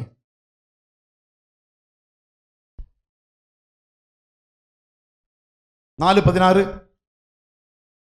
ஏனெனில் கர்த்தர் தாமே ஆரவாரத்தோடும் பிரதான தூதனுடைய சத்தத்தோடும் தேவ எக்காலத்தோடும் வானத்திலிருந்து இறங்கி வருவார். அப்பொழுது கிறிஸ்துவுக்குள் மரித்தவர்கள் முதலாவது எழுந்திருப்பார்கள். பின்பு உயிரோடு இருக்கும் நாமும் கர்த்தருக்கு நாமும் கர்த்தருக்கு எதிர்கொண்டு போக மேகங்கள் மேல் அவரோடு கூட ஆகாயத்தில் எடுத்துக்கொள்ளப்பட்டு இவ்விதமாய் எப்பொழுதும் கர்த்தருடனே கூட இருப்போம். அல்லேலூயா. இங்க ஒரு வார்த்தை வாசிக்கிறோம். 16 சொல்றாரு, அவர் என்ன பண்ணுவாராம்? ஆகாயத்திலே முதலாவது கர்த்தர் தாமே ஆரவாரத்தோடு இறங்கி வருவார். அப்பொழுது கிறிஸ்துவுக்குள் மரித்தவர்கள் தான் எழுந்திருப்பாங்க. கிறிஸ்துவுக்குள் மரிக்காதவர்கள் எழுந்திருக்க மாட்டாங்க. அப்ப கர்த்தருடைய ரகசியம் எதை சொன்னேன்? வெகு விரைவிலே கர்த்தர் வரப்போகிறார். வரும்போது நடுவானத்தில் எக்கால சத்தம் தொனிக்கும். அப்ப நாம் முதலாவது மரித்தவர்கள் கிறிஸ்துவுக்குள் மரித்திருந்தான், இயேசுவை ஏற்றுக்கொண்டு தன் வஸ்திரத்தை காத்துக்கொண்டு மரித்தவர்கள் முதலாவது எழுந்திருப்பார்கள். பின்பு உயிரோடு இருக்கக்கூடிய வஸ்திரத்தை தரித்து கொண்டிருக்கிற நீங்களும் நானும் மறுரூபமாக்கப்பட்டு மத்திய ஆகாயத்துக்கு ஏன் வரமாட்டாரா? திரும்ப வரமாட்டாரு. வசனத்தின்படி பார்த்தா இப்ப வரமாட்டாரு. ஏன்னா அவர் அதுக்கு போயிட்டு உபத்திரவ காலம் தொடங்கும். அதுக்கப்புறம் மகா உபத்திரவ காலம் தொடங்கும். அந்த உபத்திரவ காலம் மகா உபத்திரவ காலம் தொடங்கி 7 வருஷம் முடிஞ்சதுக்கு அப்புறம் தான் அவர் 1000 வருஷ அரசாட்சிக்கு பூமியில என்ன வருவாரு? திரும்ப வருவார். அதுக்கப்புறம் தான் எல்லாருக்கும் நியாய தீர்ப்பு இருக்குது. அதுக்கப்புறம் அருமகமதான் யுத்தம் இருக்குது. அதுக்கப்புறம் தான் என்னது நியாய தீர்ப்பு இருக்கு. அதுக்கப்புறம் தான் பரலோகத்துக்கு கொண்டு போகக்கூடிய வேலை இருக்கு. அப்ப இரண்டாவது வரக்கூடிய நபர் இயேசு திரும்ப மத்திய ஆகாயத்தில் வருவாரு. மணவாளனுக்குரிய அந்த மணவாட்டிக்குரிய அந்த மணவாளன் கொடுத்த ட்ரெஸ்ஸை உடுத்தி கொண்டிருக்கிற எல்லாரையும் சேர்த்துக் கொள்ளும்படியாய் அவர் அங்கே நடுவானத்திலே வருவார். அல்லேலூயா. அப்ப நடுவானத்துல வரும்போது நீங்க கர்த்தர் கொடுத்திருக்கிற உங்கள் நிர்வாணம் காணப்படாதபடிக்கு கொடுத்திருக்கிற அந்த வஸ்திரத்தை உடுத்தி கொண்டு இருந்தா மட்டும்தான் அங்க யாரு எலியேசர் கொண்டு போய் அங்க சேர்த்து மணவாழ்ட்டு கூட்டிட்டு போவாரு, தவிர யாரை கூட்டிட்டு போக முடியாது. அப்ப நீங்க உடுத்தி இருக்கணும். உங்களுக்கு வழி தெரியாது, கூட்டிட்டு போறதுக்கு எலியேசன் கூட வரணும். உங்க எஜமான் எங்க இருக்காரு தெரியாது. அப்ப நடுவானத்துல எக்காலம் தொனிக்கும் போது நீங்க வஸ்திரத்தை நீங்க போட்டு ரெடியா இருந்தீங்கன்னா எலியேசர் உங்களை மணவாளன்ட்ட கூட்டிட்டு போவார். அல்லேலூயா. அப்ப நாம் நினைக்கிற மாதிரி இருக்கிற காலத்துல அந்த சாக்கு சொல்லிட்டு இந்த சாக்கு சொல்லிட்டு அவன் எப்படி போடுறான் இவன் எப்படி போடுறாங்கிறதுக்கல்ல, கர்த்தர் கொடுத்திருக்கிற அந்த வஸ்திரத்தை நீங்கள் மானம் காணப்படாதபடிக்கு மறைத்து கொண்டு வாழ்கிற உங்களை தெரிந்து கொள்ளும்படி உங்களை கூட்டிக் கொண்டு சேர்க்கும்படியாகத்தான் எலியேசர் உங்களுக்கு அந்த வஸ்திரத்தை கொடுத்திருக்கிறார். அல்லேலூயா. அதை நீங்கள் அணிந்து கொண்டு நீங்கள் ரெடியா ஆயத்தமா இருந்தீங்கன்னா மணவாளனை சந்திக்க கர்த்தர் உங்களை நடுவானதிலே அழிக்கும் போது எப்படி ஈசாக்கு தன்னுடைய தேசத்திலே காத்திருந்தானோ அதே போல அவன் காத்திருப்பான். எலியேசர் உங்களை அந்த மணவாளனை சந்திக்கும்படியாய் அழைத்து கொண்டு போ. அதுல 4:1 கூடி வசிக்கலாமே. 4:1. அன்றியும் சகோதரரே நீங்கள் இன்னென்ன பிரகாரமாய் நடக்கவும் தேவனுக்கு பிரியமாய் இருக்கவும் வேண்டும் என்று நீங்கள் எங்களால் கேட்டு ஏற்றுக்கொண்டபடியே அதிகமாய் தேரும்படிக்கு கர்த்தராகிய இயேசுவுக்குள் உங்களை வேண்டிக் கொண்டு கர்த்தராகிய இயேசுவுக்கு அப்படின்னா நீங்க கற்றுக்கொண்டு அதிகமாய் தேறும்படிக்கு எங்களால் போதிக்கப்பட்ட வசனுக்கு கீழ்ப்படிய வேண்டும் என்று சொல்லி புத்தி சொல்லுகிறோம். அடுத்த வசனம். கர்த்தராகிய இயேசுவினாலே நாங்கள் உங்களுக்கு கொடுத்த கட்டளைகளை அறிந்திருக்கிறீர்களே. நீங்கள் பரிசுத்தமுள்ளவர்களாக வேண்டும் என்பதே தேவனுடைய சித்தமாய் இருக்கிறது. சித்தமா இருக்குது. அப்ப நீங்க எப்படி உடுக்கணும், எப்படி நடக்கணுங்கிறதெல்லாம் அத ஒன்னாவசனம் சொல்லுது. நீங்க எப்படி ட்ரெஸ் பண்ணணும், எப்படி நடக்கணுங்கிறது எல்லாமே தேவனுக்கு பிரியமான ஒரு கட்டளை கொடுத்திருக்காரு. ஏன் கொடுத்திருக்காருன்னா நீங்க இப்படி நடந்தா மட்டும்தான் நீங்க பரிசுத்தமா இருப்பீங்க. நீங்கள் பரிசுத்தமுள்ளவர்களாக வேண்டும் என்பதையே தேவனுடைய சித்தமா இருக்கிறது. அந்தபடி நீங்கள் வேசி மார்க்கத்துக்கு விலகி இருந்து உங்கள் வஸ்திரங்களை காத்துக்கொண்டு நிர்வாணமாய் காணப்படாதபடிக்கு எஜமானுக்கு பிரியமாய் நடக்க நீங்கள் தீர்மானித்து. அடுத்த வருஷம் வாசிக்கலாம். 4. தேவனை அறியாத அஞ்ஞானிகளைப் போல மோக இச்சைக்கு உட்படாமல் அப்படின்னா அவங்க எப்படி வேணா மோகத்துல எப்படி வேணா நடப்பாங்க. நீங்க அப்படி நடக்க கூடாது. மணவாளனுக்கு என்ன இஷ்டமானதோ அதன்படியாய் நீங்கள் நடக்க, பரிசுத்தமாய் நடக்க, தேவன் அழைத்த அழைப்பிலே நீங்கள் நடக்க உங்களை நீங்கள் ஆயத்தப்படுத்திக் கொள்ளுங்கள். அல்லேலூயா. நம்ம கண்டபடியெல்லாம் நடக்க முடியாது. தேவன் நம்மை மணவாளனாய் மணவாட்டியாய் தெரிந்திருக்கிறார் என்று சொன்னா முதலாவது கீழ்ப்படிய வேண்டும், உண்மையாய் இருக்க வேண்டும் தேவனுக்கு. என்னது? கர்த்தர் சொல்லுகிற வார்த்தைகளுக்கு கீழ்ப்படிந்து நீங்க எப்படி நடக்கணும், எப்படி உடுத்தணும், என்ன பார்க்கணும் அப்படிங்கிற கண்டிஷன் கர்த்தர் கொடுத்திருக்கிறாரு. இதை நீங்கள் காத்துக்கொண்டு இருந்தா அதுதான் தேவனுக்கு பரிசுத்தமாய் வாழ்வதற்கு உதாரணமாக சொல்லியிருக்காரு. நீங்க இப்படி வாழல அப்படின்னா நீங்கள் பாவம் உங்களுக்குள் வந்து விட்டது என்று அர்த்தம். உங்கள் ஆடை நீக்கப்பட்டது என்று அர்த்தம். பிசாசு உங்களை வஞ்சித்து உங்கள் ஆடையை பரிசுத்தம் என்கிற ஆடையை உறுதி விட்டான் என்கிற அர்த்தம். அதனால தான் பாவத்தை தான் என்ன சொல்ற நிர்வாணம் என்று கர்த்தர் சொல்லுகிறார்.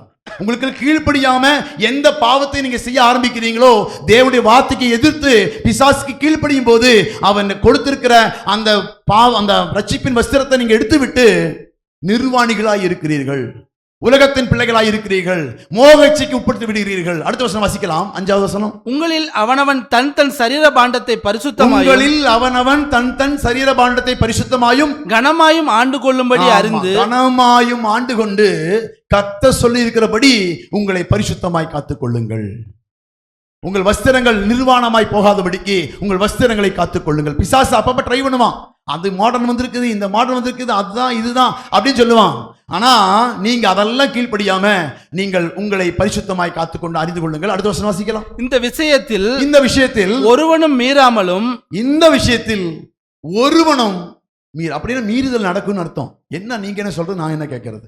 ஏன் கர்த்தருக்கு இப்படி இருந்தா பிடிக்குமா? ஏன் இதெல்லாம் அது பண்ணக்கூடாதா? அந்த சர்ச்சில் போட்டிருக்காங்களே, இந்த இதுல பண்றாங்கல்ல அப்படின்னு அதல்ல. ஒருவனும் இந்த காரியத்தை மீறாமலும் தன் சகோதரனை வஞ்சியாமலும் இருக்க வேண்டும்.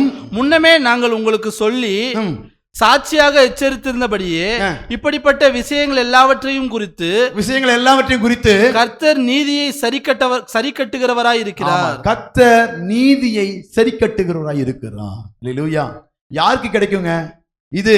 கர்த்தர் உண்டு பண்ணின நீதியின்படியாய் வாழ்ந்தா உங்களுக்கு நீதிக்கு தக்க ஒரு பலனை கர்த்தர் கொடுப்பார். நீதியை சரி கட்டுவார். அடுத்த வருஷம் வாசிக்கலாம். தேவன் நம்மை அசுத்தத்திற்கல்ல பரிசுத்தத்திற்கே அழைத்திருக்கிறார். ஆகையால் அசட்டை பண்ணுகிறவன் மனுஷரை அல்ல தமது பரிசுத்த ஆவியை நமக்கு தந்தரின தேவனையே அசட்டை பண்ணுகிறார். அப்ப நீதியாய் நடக்கிறதுக்கு கர்த்தர் உதவி செய்கிறார். பரிசுத்த ஆவியா நமக்கு உதவி செய்கிறார். அந்த பரிசுத்த ஆவியானவருக்கு கீழ்ப்படியாம நாம நீதியாய் நடக்கவே முடியாது. அப்ப அவருக்கு கீழ்ப்படிந்து நாம் வாழ ஆரம்பிக்கும் போதுதான் அவருக்கு பிரியமாய் நாம் நடக்க நாம் தீர்மானிக்கிறோம். ஆமென். அல்லேலூயா.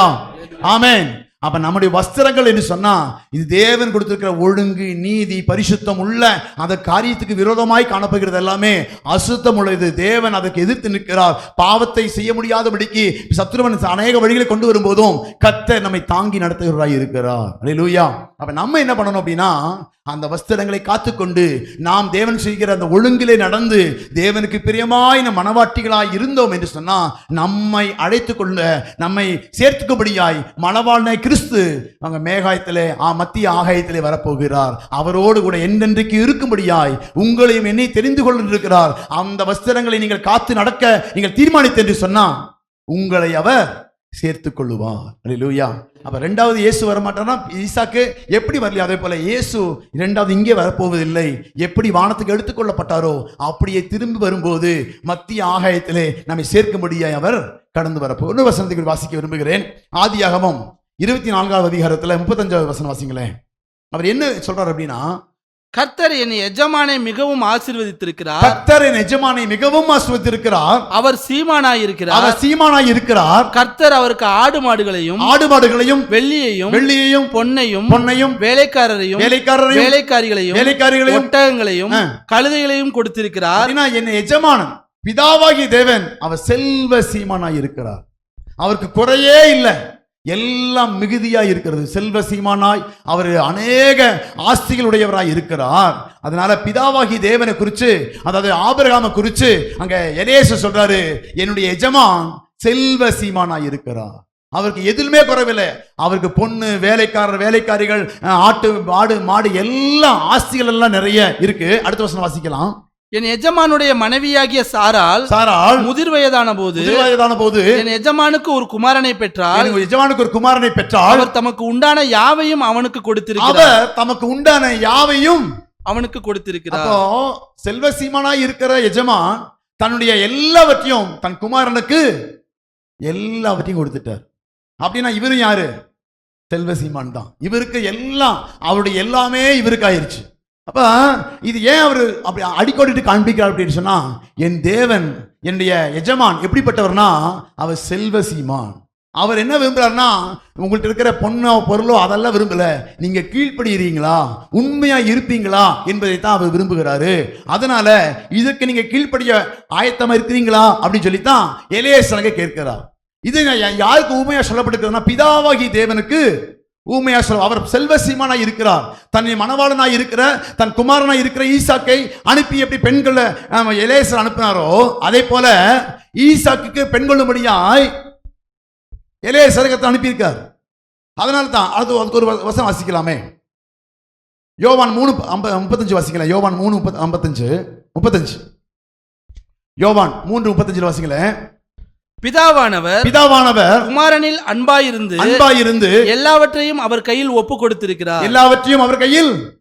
அப்ப பிதா எப்படிப்பட்டவராய் இருக்கிறாரோ சகலத்தையும் தன் குமாரனுக்கு அவர் ஒப்பு கொடுத்திருக்கிறார். எப்படி ஈசாக்கு தன்னுடைய மகனுக்கு ஆபிரகாம் ஈசாக்கு கொடுத்தாரோ அப்படி எல்லாவற்றையும் தன்னுடைய மகனுக்கு அவர் என்ன பண்ணியிருக்காராம். 5:22 வாசிங்களேன். 5:22 அன்றியும் பிதாவை கணம் பண்ணுகிறது போல எல்லாரும் குமாரனையும் கணம் பண்ணும்படிக்கு பிதாவானவர் தாமே ஒருவருக்கும் நியாய தீர்ப்பு செய்யாமல் நியாய தீர்ப்பு செய்யும் அதிகாரம் முழுவதையும் குமாரனுக்கு ஒப்பு கொடுத்திருக்கிறார். அப்ப பிதாவாகி தேவன் சகல அதிகாரத்தையும் எப்படி ஆபிரகாம் ஈசாக்கு கொடுத்திருந்தாரோ அதே போல அவர் கையில எல்லாம் கொடுத்துட்டார். இன்னைக்கு மணவாளனா இருக்கக்கூடிய அவர் யாருன்னா சகல அதிகாரத்தையும் உடையவர், பாவத்தை வென்றவர். இந்த வானத்தின் மூலம் பூமியில எல்லா பரலோகத்திலும் சகல அதிகாரம் உள்ள பிதாவாகி தேவன் எப்படி சர்வ அதிகாரத்தையும் நமக்கு பிதாவாகி தேவன் யாரு கொடுத்திருக்காரு? இயேசு கொடுத்திருக்காரோ அவருடைய மனவாட்டியாகத்தான் உங்களையும் என்னையும் கர்த்தர் தெரிந்து கொண்டு அவர் போகும்படியாக அந்த சம்பவங்கள் எல்லாம் பார்த்தீங்கன்னா ஒரு ஊமையா நமக்கு சொல்லப்பட்டிருக்கிறது. ஆதியாகமத்தில் வாசிக்கிறோம். ஆபிரகாமும் ஈசாக்கும் அங்கே கொடுத்திருக்க சொல்லப்பட்ட காரியங்கள் இருக்குல்ல, ரெபேக்காளுடைய காரியங்கள் இருக்குல்ல, இந்த காரியம் இந்த காலத்திலே நமக்கு ஒரு ஊமையா சொல்லப்பட்டிருக்கிறது. அப்ப இந்த வஸ்திரத்தை எப்படி காத்துக்கொண்டு உடுத்தி கொண்டு போனா அவர் மணவாளன் சந்தோஷப்படுவாரோ ஏற்றுக்கொள்வாரோ அதே போல நமக்கு கொடுக்கப்பட்டிருக்கிற இந்த வஸ்திரங்களை நீங்கள் காத்துக்கொண்டு நடந்தா, அதை அணிந்து கொண்டு அவருக்கு பிரியமாய் நடக்க நீங்கள் தீர்மானித்தா உங்களையும் அவர் ஏற்றுக்கொள்ளுவார். அல்லேலூயா. அப்ப அவர் சகல அதிகாரத்தையும் அவர் சகல சீமானாய் இருந்து சகல அதிகாரத்தையும் இயேசுவுக்கு கொடுத்திருக்கிறார். அவர் அனுப்பப்பட்ட அந்த எலியேசர் உங்களை அந்த வஸ்திரத்தை உங்களுக்கு உடுத்தி அவருக்கு பிரியமான பிள்ளைகளாய் உங்களை என்ன மாற்றி கொண்டிருக்கிறார். அந்த மாறுதலுக்கு நீங்கள் உட்பட்டு கீழ்ப்படிந்து நடக்க ஆரம்பித்தா கர்த்தர் வரும் நாளிலே நம்மை கரமசைத்து ஒன்றாய் சேர்த்துக் கொள்ளுவார். அல்லேலூயா. அதனால் நம்முடைய வாழ்க்கையில ஏன் யோவான் 16:17 கூடி வாசிக்கலாமே. 16:7 யோவான் 16:7 நான் உங்களுக்கு உண்மையை சொல்லுகிறேன். நான் உங்களுக்கு உண்மையை சொல்லுகிறேன். நான் போகிறது உங்களுக்கு பிரயோஜனமாயிருக்கும். நான் போகிறது உங்களுக்கு பிரயோஜனமாய் இருக்கும். நான் போகாதிருந்தால் தேற்றரவாளன் உங்களிடத்தில் வரார். தேற்றரவாளன் உங்களிடத்தில் வரார். நான் போவேனேயாகில் அவரை உங்களிடத்திற்கு அனுப்புவேன். அவரை நான் உங்களிடத்திற்கு அனுப்புவேன். அப்ப தேற்றரவாளன் ஒருத்தரை அனுப்பணும்னா இயேசு இங்கிருந்து போயாக வேண்டும். அதனால தான் இயேசு வானத்துல பார்க்கும்போது 1வது அதிகாரத்துல 11வது வசனம் நினைக்கிறேன் வாசிக்கிறோம். என்னது, நீங்கள் எப்படி வானத்துக்கு எடுத்துக்கொள்ளப்பட்ட பார்க்குறீங்களோ அதே போல திரும்ப வருவாருன்னு சொல்லிடுறல. இவர் போயிட்டு இருக்கும்போதே சொன்னாரு, நான் போயிட்டு வேறொரு தேற்றவாளன் அனுப்புவேன். அவர் வந்து உங்களுக்கு நான் எனக்கு பிடிச்சமான ஆளை தெரிஞ்சு கொண்டு உங்களுக்கு வஸ்திரத்தை கொடுத்து உங்களை ஆயத்தமாக்கி உங்களை ரெடியா பக்குவப்படுத்துவார். எஜமானுக்கு என்னெல்லாம் பிடிக்கும் என்னெல்லாம் பிடிக்காதுன்னு எல்லாம் சொல்லி உங்களை பக்குவப்படுத்தி வைப்பாரு. நான் போய் தேற்றவாளனை அனுப்புவேன். அவர் வந்து சகல சத்தியத்துக்கும் உங்களை நடத்துவார். அல்லேலூயா. எதுக்காய் பரிசுத்த ஆவியானவர் கொடுக்கப்பட்டார்னா, எலியேசர் வந்திருக்காருன்னா நம்மளை ரெடியாக்குறதுக்காக எலியேசர் வந்திருக்காரு. பரிசுத்த ஆவியானவர் எதுக்காய் கொடுக்கப்பட்டிருக்காருன்னா அவருக்கு மணவாளனுக்கு உரிய மணவாட்டியை ஆயத்தம் பண்ணும்படியாய்த்தான் நம்ம என்ன பண்ணிருக்காரு, நமக்கு பரிசுத்த ஆவியானவரை கர்த்தர் கொடுத்திருக்கிறார். அப்ப அவர் சொல்றாரு, அவர் வந்து செக் பண்றாரு, நீ கீழ்ப்படியறியா உனக்கு ரட்சிப்பின் வஸ்திரத்தை கொடுப்பேன். நீ அவருக்கு உண்மையா இருக்க ஆரம்பிக்கிறியா உனக்கு மட்டும்தான் அந்த வஸ்திரத்தை கொடுப்பேன். ஆவியானவருக்கு கீழ்ப்படிந்து அந்த வசனத்துக்கு நீங்கள் செவி கொடுக்க அவர் உங்களை மனவாட்டியாய் உருவாக்கி கொண்டிருக்கிறார். சும்மா தந்துட மாட்டார் பரிசுத்த ஆவியானவர் எல்லாருக்கும் வஸ்திரத்தை. எலியேசர் எல்லாருக்கும் அந்த வஸ்திரத்தை தர மாட்டாங்க. அவர் செக் பண்ணுவோம். அநேக பெண்கள் உண்டு, தண்ணி கொள்ளும்படியாய் அநேக ஊர்ல இருந்து வருவாங்க. ஆனா எல்லாருக்கும் இந்த வஸ்திரம் கொடுக்க மாட்டேன்.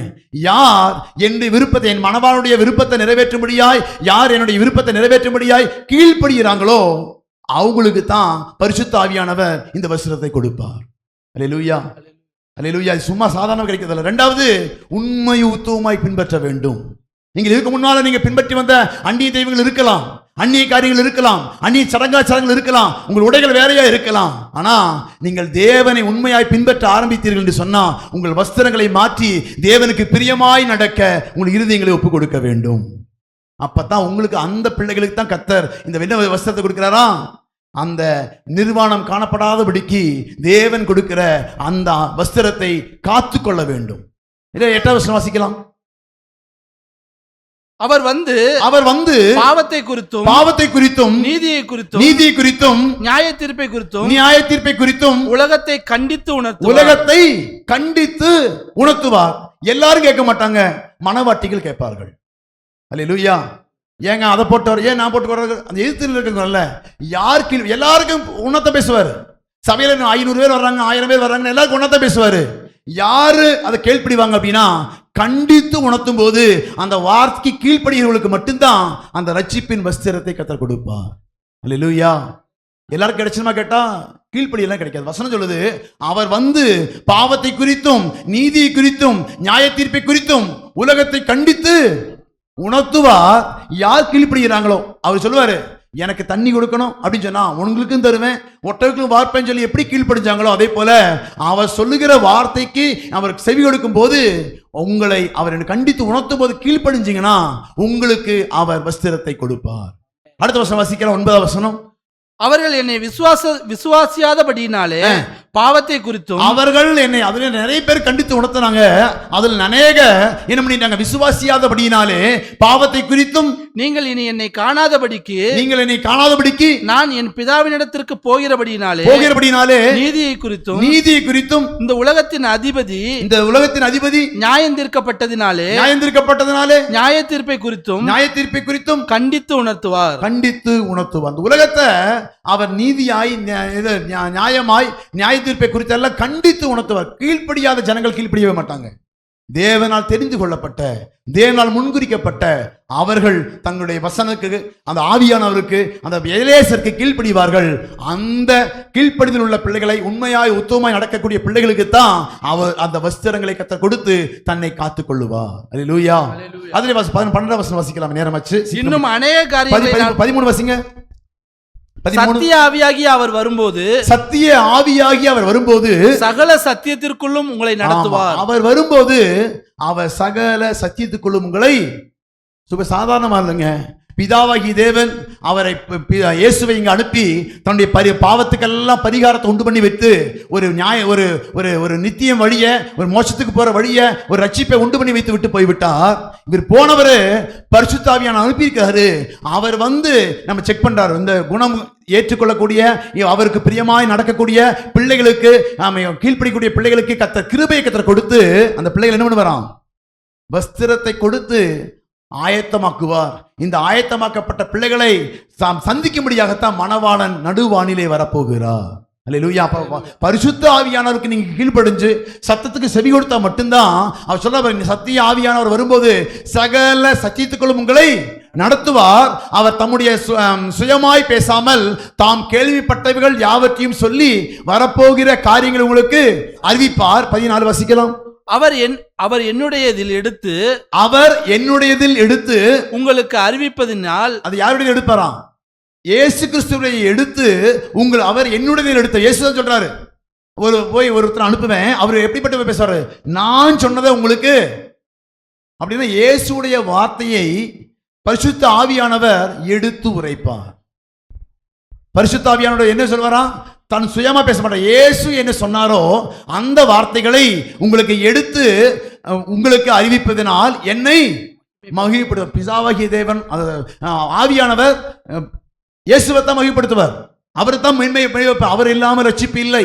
அவருடைய பாவம் மன்னிப்புக்கு அவர் ரத்தம் இல்லாமல் உங்களுக்கு பாவ மன்னிப்பு இல்லை. அதைத்தான் கண்டித்து உணர்த்துவார். அடுத்த வசனம் வாசிக்கலாம். பிதாவினுடையவைகள் யாவும் என்னுடையவைகள், அதனாலே அவர் என்னுடையதில் எடுத்து உங்களுக்கு அறிவிப்பார் என்றேன். அப்ப பிதாவுடைய வார்த்தை தான் இயேசுக்குள் இருக்குது, இயேசுடைய வார்த்தை தான் பரிசுத்தாவியானுக்குள் இருக்குது. அப்ப பரிசுத்தாவியான் பேசுறதெல்லாம் பிதாவுடைய வார்த்தைகள், பரிசுத்தாவியானவர் பேசுறதெல்லாம் இயேசுவின் வார்த்தைகள். பரிசுத்தாவியான் பேசுறது எல்லாமே தேவனுக்கு பிரியமானதை தான் அவர் எடுத்து பேசுவார். அல்லேலூயா. அவர் சுயமா ஒண்ணு பேச மாட்டாரு. நம்மள்ட்ட எல்லாம் உணர்த்துற காரியம் எல்லாம் அவருடைய சொந்த காரியம் இல்ல, சோக கதை இல்ல. பிதாவுடைய விருப்பத்தை இயேசு நிறைவேற்றினார். இயேசுவின் விருப்பத்தை பரிசுத்த ஆவியானவர் வந்து நமக்கு போதித்துக் கொண்டிருக்கிறார். அல்லேலூயா. அப்ப அந்த போதனைக்கு கீழ்ப்படிந்து எதிர்த்து நிற்காதபடிக்கு அந்த வார்த்தைக்கு நம்ம கீழ்ப்படிவோம் என்று சொன்னா நமக்கு கர்த்தர் ரட்சிப்பின் வஸ்திரத்தை கொடுப்பார். அல்லேலூயா. அதனால்தான் முடிவு பரியந்தம் நிலைநிற்பவனே ரட்சிக்கப்படுவான். சும்மா சாதாரண ரட்சிக்கப்பட்டீர்கள், அதெல்லாம் கத்த கொடுத்த கிருபை. இந்த கிருபைக்கு உள்ள வந்துட்டோம். இந்த முடிவு பரியந்தும் அந்த வார்த்தைக்கு நீங்கள் கீழ்ப்படிந்து முடிவு பரியந்தும் நிலைநிற்பீர்கள் என்று சொன்னா மட்டும்தான் அந்த வார்த்தையினாலே உங்கள் ரட்சிக்கப்படுவோம். ரட்சிப்பின் பூரணத்தை பெற்றுக்கொள்ள முடியும். அல்லேலூயா. அதனால அடுத்த வருஷம் வாசிக்கலாம். 16. நான் பிதாவினிடத்திற்கு போகிறபடியினால் கொஞ்ச காலத்திலே என்னை காணாதிருப்பீர்கள். மறுபடியும் கொஞ்ச காலத்திலே என்னை காண்பீர்கள். ஆமா, இப்ப நான் போயிட்டு கொஞ்ச காலத்துக்கு அப்புறம் என்னை பார்ப்பீங்க. அதனால நான் போய் அனுப்பக்கூடிய தேற்றரவாளன் உங்களுக்கு வந்து சகல சத்தியத்துக்குள்ளும் உங்களை நடத்துவார், நீதியாய் நடத்துவார், என்னுடைய விருப்பத்தை உங்களுக்கு போதிப்பார். நான் என்ன எதிர்பார்க்கிறேனோ அதை எங்களுக்கு கொடுக்கும் போது நான் கொடுக்கிற வஸ்திரம் தான் அவர் கொடுக்கிறார். அவர் கொடுக்கிறது இல்ல, பரிசுத்தாவியான வஸ்திரம் கொடுக்கிறது இல்ல. இயேசு கொடுக்கிற வஸ்திரத்தை பரிசுத்தாவியானவர் வாங்கி கொண்டு வந்து அவருக்கு ஏற்ற பிள்ளைகளுக்கு அவர் கொடுக்கிறார். அல்லேலூயா. ரட்சிப்பு யாருடையது? கர்த்தருடையது. இந்த ரட்சிப்பு யாருனால வந்தது?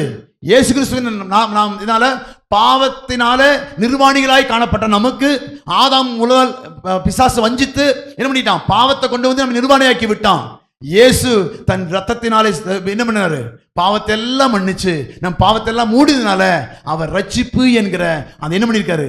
வஸ்திரத்தை நமக்கு கொடுத்திருக்கிறார். அல்லேலூயா. பாவம் என்று சொன்னா, நிர்வாணம் என்று சொன்னா பாவம் வேற ஒண்ணும் இல்ல.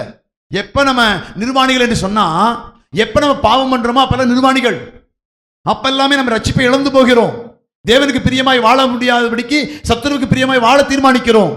அப்ப பிசாசு அதைத்தான் ஒவ்வொரு நாளும் நம்ம பாவத்தை பண்ண வச்சு நம்முடைய ரட்சிப்பை இழக்க வச்சு வஸ்திரத்தை உடைய வச்சு நிர்வாணிகளை மாற்றிக்கொண்டு இருக்கிறோம். அப்ப இயேசு விட்ட வரும்போது அவர் ரட்சிப்பு என்கிறோம், பாவத்தை எல்லாம் மன்னிச்சு நமக்கு ரட்சிப்பு என்கிற ஒரு வஸ்திரத்தை நமக்கு அணிவிக்கிறார். அல்லேலூயா. அதனால இந்த ரட்சிப்புங்கிற வஸ்திரத்தை நீங்கள் கடைந்து போகாதபடிக்கு நீங்கள் பரிசுத்தமாய் உங்களை காத்துக்கொள்ளுங்கள் என்று அங்கே எச்சரிக்கிறார். 17 கூடி வாசிக்கலாம். 17. அப்பொழுது அவருடைய சீசரில் சிலர் 26 வாசிக்கலாம். 26, 27, 28 வாசிக்கலாம். அந்த நாளில் நீங்கள் என் நாமத்தினாலே வேண்டிக் கொள்வீர்கள். அந்த நாளில் நீங்கள் என் நாமத்தினாலே வேண்டிக் கொள்வீர்கள். உங்களுக்காக பிதாவை நான் கேட்டுக்கொள்வேன் என்று உங்களுக்கு சொல்ல வேண்டியதில்லை. நீங்கள் என்னை சிநேகித்து நான் தேவனிடத்திலிருந்து புறப்பட்டு வந்தேன் என்று விசுவாசிக்கிறபடியினால் பிதா தாமே உங்களை சிநேகிக்கிறார். பாருங்க, அவர் சொல்றாரு, நீங்கள் என்னை நேசித்து நான் தேவனிடத்திலிருந்து புறப்பட்டு வந்தேன் என்று விசுவாசிக்கிறபடினால் பிதா தாமே உங்களை நேசிக்கிறார். அப்ப பிதா தான் நம்மளை நேசிக்கிறாரு. அதுக்குத்தான் இயேசு கிறிஸ்துவை அனுப்பியிருக்கிறாரு. அப்ப பிதா தான் நம்ம மேல அன்பு வச்சு, இந்த பையன் கெட்டு போயிட்டான், இந்த ஆதாமும் ஏவாள் வழியாய் வந்த பாவத்தின் மூலமாய் எல்லா மனுக்களும் கெட்டு போய் விட்டது, இவளை ரட்சிக்க வேண்டும் என்று சொல்லி பிதா அன்பு வைத்ததுனால இயேசுவை நமக்கு அறிவிக்கிறார், இயேசுவை நமக்கு அனுப்பி விட்டாரு. இதனால என்னை ஏற்றுக்கொண்டா என் பிதா அதனால உங்களுக்கு சிநேகம் அன்பாய் இருக்கிறார் என்பதை நீங்கள் புரிந்து கொள்ள. அப்ப பிதா தான் நமக்கு அனுப்பியிருக்கிறாரு. பிதாவாகிய தேவன் இயேசுவை அனுப்பினார். இயேசு ஒரு ஒரு பிராயச்சித்த பண்ணியிருக்கார், நமக்கு ஒரு ரட்சிப்பின் வஸ்திரத்தை கொடுத்திருக்கிறாரு. இவர் போனதுக்கு அப்புறம் இது யாரு ஏற்றுக்கொள்கிறார்களோ அவர்களுக்கு பரிசுத்த ஆவியானவர் அந்த வஸ்திரத்தை கொடுக்கிறாரு. இந்த வஸ்திரத்தை அணிந்து கொள்ளுகிற எல்லாரையும் சேர்த்துக் கொள்ளும்படியாய் மத்திய ஆகாயத்திலே இயேசு சீக்கிரம் வரப்போகிறார். 28 வாசிக்கலாம். 28. நான் பிதாவினிடத்திலிருந்து புறப்பட்டு உலகத்திலே வந்தேன், மறுபடியும் உலகத்தை விட்டு பிதாவினிடத்திற்கு போகிறேன். மறுபடியும் உலகத்திலிருந்து போறேன். நான் ரெண்டாவது வரப்போது எனக்கு தெரியாது. எப்ப பிதா அந்த நாளையும் பிதா ஒருவர் தான் அறிவார். எப்ப அனுப்புவார் எனக்கு தெரியாது. இயேசு சொல்றாரு, நான் போறேன், போயிட்டு எப்ப வருவேன் எனக்கு தெரியாது. ஏன்னா அதை பிதா மட்டும்தான் அறிந்திருக்கிறார். அந்த நாளையும் அவர் மட்டும்தான் அறிந்திருக்கிறார். நான் வரும்போது ஒரே ஒரு கண்டிஷன், நீங்கள் ரட்சிப்பின் வஸ்திரத்தை நிர்வாணமாகாதபடிக்கு கரைபடாதபடிக்கு பாதுகாத்துக் கொள்ளுங்கள். அல்லேலூயா. அப்ப உங்கள் மேல அவர் ரட்சிப்பு அந்த வஸ்திரத்தை இருக்கிறதுனால உங்களை எல்லாம் மத்திய ஆகாயத்தில் கிறிஸ்துவுக்குள் மரிக்கிறவர்கள் பாக்கியவான்கள், கிறிஸ்துவுக்குள் வாழ்கிறவர்கள் பாக்கியவான்கள். அவர்கள் தான் மறுரூபம் ஆவார்களே தவிர மற்ற யாரும் மறுரூபமாக மாட்டார்கள். அவர்கள் எல்லாம் உபத்திரவ காலத்துக்காக கைவிடப்படுவார்கள். அல்லேலூயா. யுத்தமும் யுத்தங்களின் செய்தி கேட்டுக்கொண்டிருக்கிறோம். இந்த காலகட்டத்திலே நாம் கர்த்தருடைய வருகை நடுவானத்தில் காணப்படும் போது இமைப்பொழுதிலே மறுரூபமாக்கப்பட்டு நாம் எல்லாம் எடுத்துக்கொள்ளப்படுவோம். இயேசுவை அறியாதவர்கள், இயேசுவை ஏற்றுக்கொள்ளாதவர்கள், அந்த வஸ்திரத்தை கரைபிடித்து போட்டவர்கள் எல்லாம் கைவிடப்படுவார்கள். அவர்கள் பூமியிலே இருப்பார்கள். உபத்திரவ காலத்திற்கும் மகா உபத்திரவ காலத்திலும் அவர்கள் துன்பப்படுவார்கள். ஆனால் இயேசுவை ஏற்றுக்கொண்டு அந்த வஸ்திரத்தை காத்துக்கொள்கிற எல்லாரும் இமைப்பொழுதிலே நொடிப்பொழுதிலே மறுரூபமாக்கப்பட்டு என்றென்றைக்கும் அவரோடு கூட இருக்கும்படியாய் தன்னை எடுத்துக்கொள்ளுவார், சேர்த்துக் கொள்ளும்படியாய் மணவாளன் வரப்போகிறார். அல்லேலூயா. ஒரு 2 வசனத்தை மாத்திரம் வாசிச்சு நான் முடிக்க விரும்புகிறேன். எசேக்கியேல் 16-18 வாசிங்களேன். கடந்து போன போது உன்னை பார்த்தேன், இதோ உன் காலம் பருவ காலமாய் இருந்தது. அப்பொழுது என் வஸ்திரத்தை உன்மேல் விரித்து உன் நிர்வாணத்தை மூடி உனக்கு ஆணையிட்டு கொடுத்து உன்னோடு உடன்படிக்கை பண்ணினேன். அப்ப நிர்வாணத்தை மூடும்படியாய் கர்த்தர் என்ன பண்றாரு? உடன்படிக்கை பண்ணுகிறார். என்ன உடன்படிக்கை? அதாவது நாம பார்க்கும்போது நம்ம நிர்வாணிகளை இருந்ததுனால அவர் நம்ம கூட வந்து நம் நிர்வாணத்தை மூடும்படியாய் மூடி ஒரு உடன்படிக்கை பண்ணி நம்மை அனுப்பினார். அதிலே ஒரு வசனம் வாசிக்கலாம். ஏசாயா 61:10 வாசிக்கலாமா? ஏசாயா 61:10. 61:10. கர்த்தருக்குள் பூரிப்பாய் மகிழுகிறேன், என் தேவனுக்குள் என் ஆத்துமா கலிகூர்ந்திருக்கிறது. மணவாளன் ஆபரணங்களினால் தன்னை அலங்கரித்துக் கொள்ளுகிறதற்கும் மணவாட்டி நகைகளினால் தன்னை சிங்காரித்துக் கொள்ளுகிறதற்கும் ஒப்பாக அவர் ரட்சிப்பின் வஸ்திரங்களை எனக்கு உடுத்தி நீதியின் சால்வையை எனக்கு தரித்தார். நம்ம வஸ்திரம் இல்லாம நிர்வாணமாய் இருந்த போது அவர் ரட்சிப்பு என்கிற வஸ்திரத்தை நமக்கு கொடுத்து நீதி என்னும் சால்வையை நமக்கு கொடுத்து ஒரு உடன்படிக்கை கர்த்தர் பண்ணி இருக்கிறார். இந்த வஸ்திரத்தை கரைபிடித்துக் கொள்ளாதபடிக்கு காத்துக் கொள்ளுகிறவனைத்தான் கர்த்தர் சேர்த்துக் கொள்ளும்படி கர்த்தர் வருகிறார். அல்லேலூயா. அப்ப வஸ்திரம் என்று சொன்னா இது சாதாரணமாய் கொடுக்கிறதல்ல. இது மணவாட்டிக்கு கொடுக்கிற ஒரு விலை உயர்ந்த ஒரு பொக்கிஷம் தான் வஸ்திரம். இந்த வஸ்திரத்தோடு வரக்கூடிய நபர்களை மட்டும்தான் அந்த மணவாளன் ஏற்றுக்கொள்வாரே தவிர இந்த மணவாளனுக்குரிய அந்த வஸ்திரத்தை அணியாத யாரையும் அந்த மணவாளன் ஏற்றுக்கொள்வதில்லை. இதைத்தான் அந்த ஈசாக்கு கொடுத்து விட்ட வஸ்திரத்தை எலியேசர் கொடுத்த போது அதை ரெபெக்காள் வாங்கி உடுத்தி கொண்டு தன் மணவாளன் சந்திக்கும்படியாய் ஆயத்தமாகி வருகிறான். அந்த ஆயத்தமாக்கப்பட்ட போது அவன் சொல்றா, நான் முதலாவது அந்த வஸ்திரத்தை வாங்குறதுக்கு முதலாவது கீழ்ப்படிதல் வேண்டும், இரண்டாவது தேவனை உண்மையும் உத்தமமாய் பின்பற்ற வேண்டும் என்கிற மனது இருந்தபோது அவளுக்கு அந்த வஸ்திரத்தை கொடுத்தால் அதை உடுத்தி கொண்டு தேவனை சந்திக்கிறதுக்கு அவன் ஆயத்தமான போது எலியேசர் மணவாளனிடத்தில் அவளை கூட்டிக் கொண்டு வந்தார். அதனால தான் மத்திய ஆகாயத்துல இமைப்பொழுது நிற்கும் போது வஸ்திரம் எல்லாம் தரிக்கப்பட்ட உங்களை பரிசுத்த ஆவியானவர் என்ன பண்ணுவார்னா மணவாளனை சந்திக்கும்படியாய் உங்களை நடுவானிலே கொண்டு வந்து சேர்ப்பார். அல்லேலூயா. அப்ப அவர் மறுரூபமாக்கப்படணும்னா மணவாளனை சந்திக்க நீங்க ஆயத்தமாகணும்னா அவர் கொடுக்கிற அந்த வஸ்திரத்தை கரைபடுத்தி கொள்ளாதபடிக்கு உங்களை நீங்கள் காத்து கொள்ள வேண்டும். அல்லேலூயா. இந்த வஸ்திரம் எதற்காய் அடையாளமாக கொடுக்கப்பட்டிருக்குது சொன்னா அந்த மணவாளன் எப்படி தன் மணவாட்டியுடைய விருப்பத்துக்கு அந்த மணவாளனுடைய விருப்பத்துக்கு ஏற்ற ஒரு வஸ்திரம் அது மணவாட்டிக்கு விருப்பமான வஸ்திரம் அல்ல. அது மணவாட்டி விரும்புவாளா விரும்ப மாட்டாலும் தெரியாது. ஆனா மணவாளன் விரும்பக்கூடிய வஸ்திரத்தை நீங்கள் அணிந்து கொண்டா மட்டும்தான் நீங்க அங்க மத்திய ஆகாயத்துக்கு எடுத்துக்கொள்ளப்படுவீங்களே தவிர இல்ல கைவிடப்படுவோம். அல்லேலூயா. அதனால சபையில கர்த்தர் கொண்டு சேர்த்திருக்கிறாரு, ரட்சித்திருக்கிறாரு, கொண்டு வைத்திருக்கிறாரு. சபையில கர்த்தர் உணர்த்துகிற அறிவுறுத்துகிற காரியங்களுக்கு கீழ்ப்படிந்து நீங்கள் உங்களை ஆயத்தப்படுத்தி கொண்டா மணவாளனை சந்திக்க கர்த்தர் நடுவானிலே நம்மை சந்திக்க ஆயத்தமாகி வருவார். அல்லேலூயா. அதே வசனத்தை வாசிக்க விரும்புகிறேன். 15, 16 வாசிக்கலாம். வெளிப்படுத்தின சுவிசேஷத்துல இதோ திருடனை போல் வருகிறேன், இதோ திருடனை போல் வருகிறேன், தன் மானம் காணப்படத்தக்கதாக நிர்வாணமாய் நடவாதபடிக்கு விழித்துக் கொண்டு தன் வஸ்திரங்களை காத்துக் கொள்ளுகிறவன் பாக்கியவான். இதைத்தான் இந்த வஸ்திரத்தை அவர் சொல்றாரு. நிர்வாணம் காணப்படாதபடிக்கு உங்கள் வஸ்திரங்களை காத்துக் கொள்ளுங்கள். பாவம் உள்ளே வராதபடிக்கு உங்களுடைய கொடுத்த ரட்சிப்பு என்கிற வஸ்திரத்தை காத்துக் கொள்ளுங்கள். நீங்கள் விட்டு விலகாதபடிக்கு இந்த இல்லாம மணவாளனை சந்திக்கவே முடியாது. அதனால அநேக ஆதி நாட்கள் போட்டு இந்த நாள் வர சத்துருவானவன் வஸ்திரத்தை களைந்து போடும்படியாய் உங்களை நிர்வாணப்படுத்தும்படியாய் அநேக திட்டங்களையும் தீர்மானங்களையும் நிறைவேற்றும்படியாய் அவன் அநேக வழிகளை முயற்சி செய்து கொண்டிருக்கிறான். நீங்கள் எச்சரிக்கையாயிருந்து உங்கள் வஸ்திரங்களை காத்துக் கொள்ளுங்கள். அதனால நம்முடைய காரியங்கள் எல்லாம் அவருக்கு முன்பாக இருக்கு. இன்னைக்கு காலத்துல வெளிப்படுத்தலே ஒரே ஒரு வசனத்தை 3-4 வாசிக்கலாமே. வெளிப்படுத்தல 3-4. ஆனாலும் தங்கள் வஸ்திரங்களை அசுசிப்படுத்தாத சில பேர் சர்தையிலும் உனக்குண்டு அவர்கள் பாத்திரவான்களானபடியால் வெண் வஸ்திரம் தரித்து என்னோட கூட நடப்பார்கள். அப்ப ஆனாலும் தங்கள் வஸ்திரங்களை அசுசிப்படுத்தாத சில பேர் சர்தையிலும், அப்ப சபையிலையும் சில பேர் தன் வஸ்திரங்களை கரைபடுத்தி போய்விடுவார்கள் என்று வேதம் சொல்லுகிறது. ஆனாலும் தங்கள் வஸ்திரங்களை அசுசிப்படுத்தாத சில பேர் சர்தையிலும் உண்டு. அப்ப சர்தை சபையை பார்த்து சொல்றாரு, அங்க எல்லாருக்கும் ரட்சிப்பின் வஸ்திரத்தை கொடுத்தேன், அங்க நிறைய பேர் அந்த வஸ்திரத்தை என்ன பண்ணிட்டாங்களாம், கரைபிடித்து விட்டார்கள். ஆனா சில பேர் அந்த வஸ்திரத்தை காத்து கொண்டார்கள். அவர்கள் பாத்திரவான்களானபடியால் வெண் வஸ்திரம் தரித்து என்னோடு கூட நடப்பார்கள். அப்ப நம்ம வஸ்திரத்தை காத்துக்கொள்ள வேண்டியது சபையின் மிக முக்கியமான ஒன்று. இந்த உலகத்தை ஆண்டவரே அவன் இப்படி பண்ணிட்டான் அந்த காரியமெல்லாம் அங்கே நடக்காது. நீங்க கொடுக்கப்பட்ட ரட்சிப்பின் வஸ்திரத்தை இழந்து போகாதபடிக்கு, சபைக்கு கொடுத்திருக்கிற அந்த வஸ்திரத்தை நீங்கள் கரைபடாதபடிக்கு நீங்கள் தான் பாதுகாத்துக் கொள்ள வேண்டும். அல்லேலூயா. அதுக்கு ஜெபம், அதுக்கு வேத வாசிப்பு, ஐக்கியம், தேவனுள்ள உறவு தான் உங்களை காத்துக்கொள்ளுமே தவிர நீங்க இல்ல உலகத்தோட தான் வாழ்வேன்னு சொன்னா அதை கரைபடாமல் பார்த்துக்கொள்ளவே முடியாது.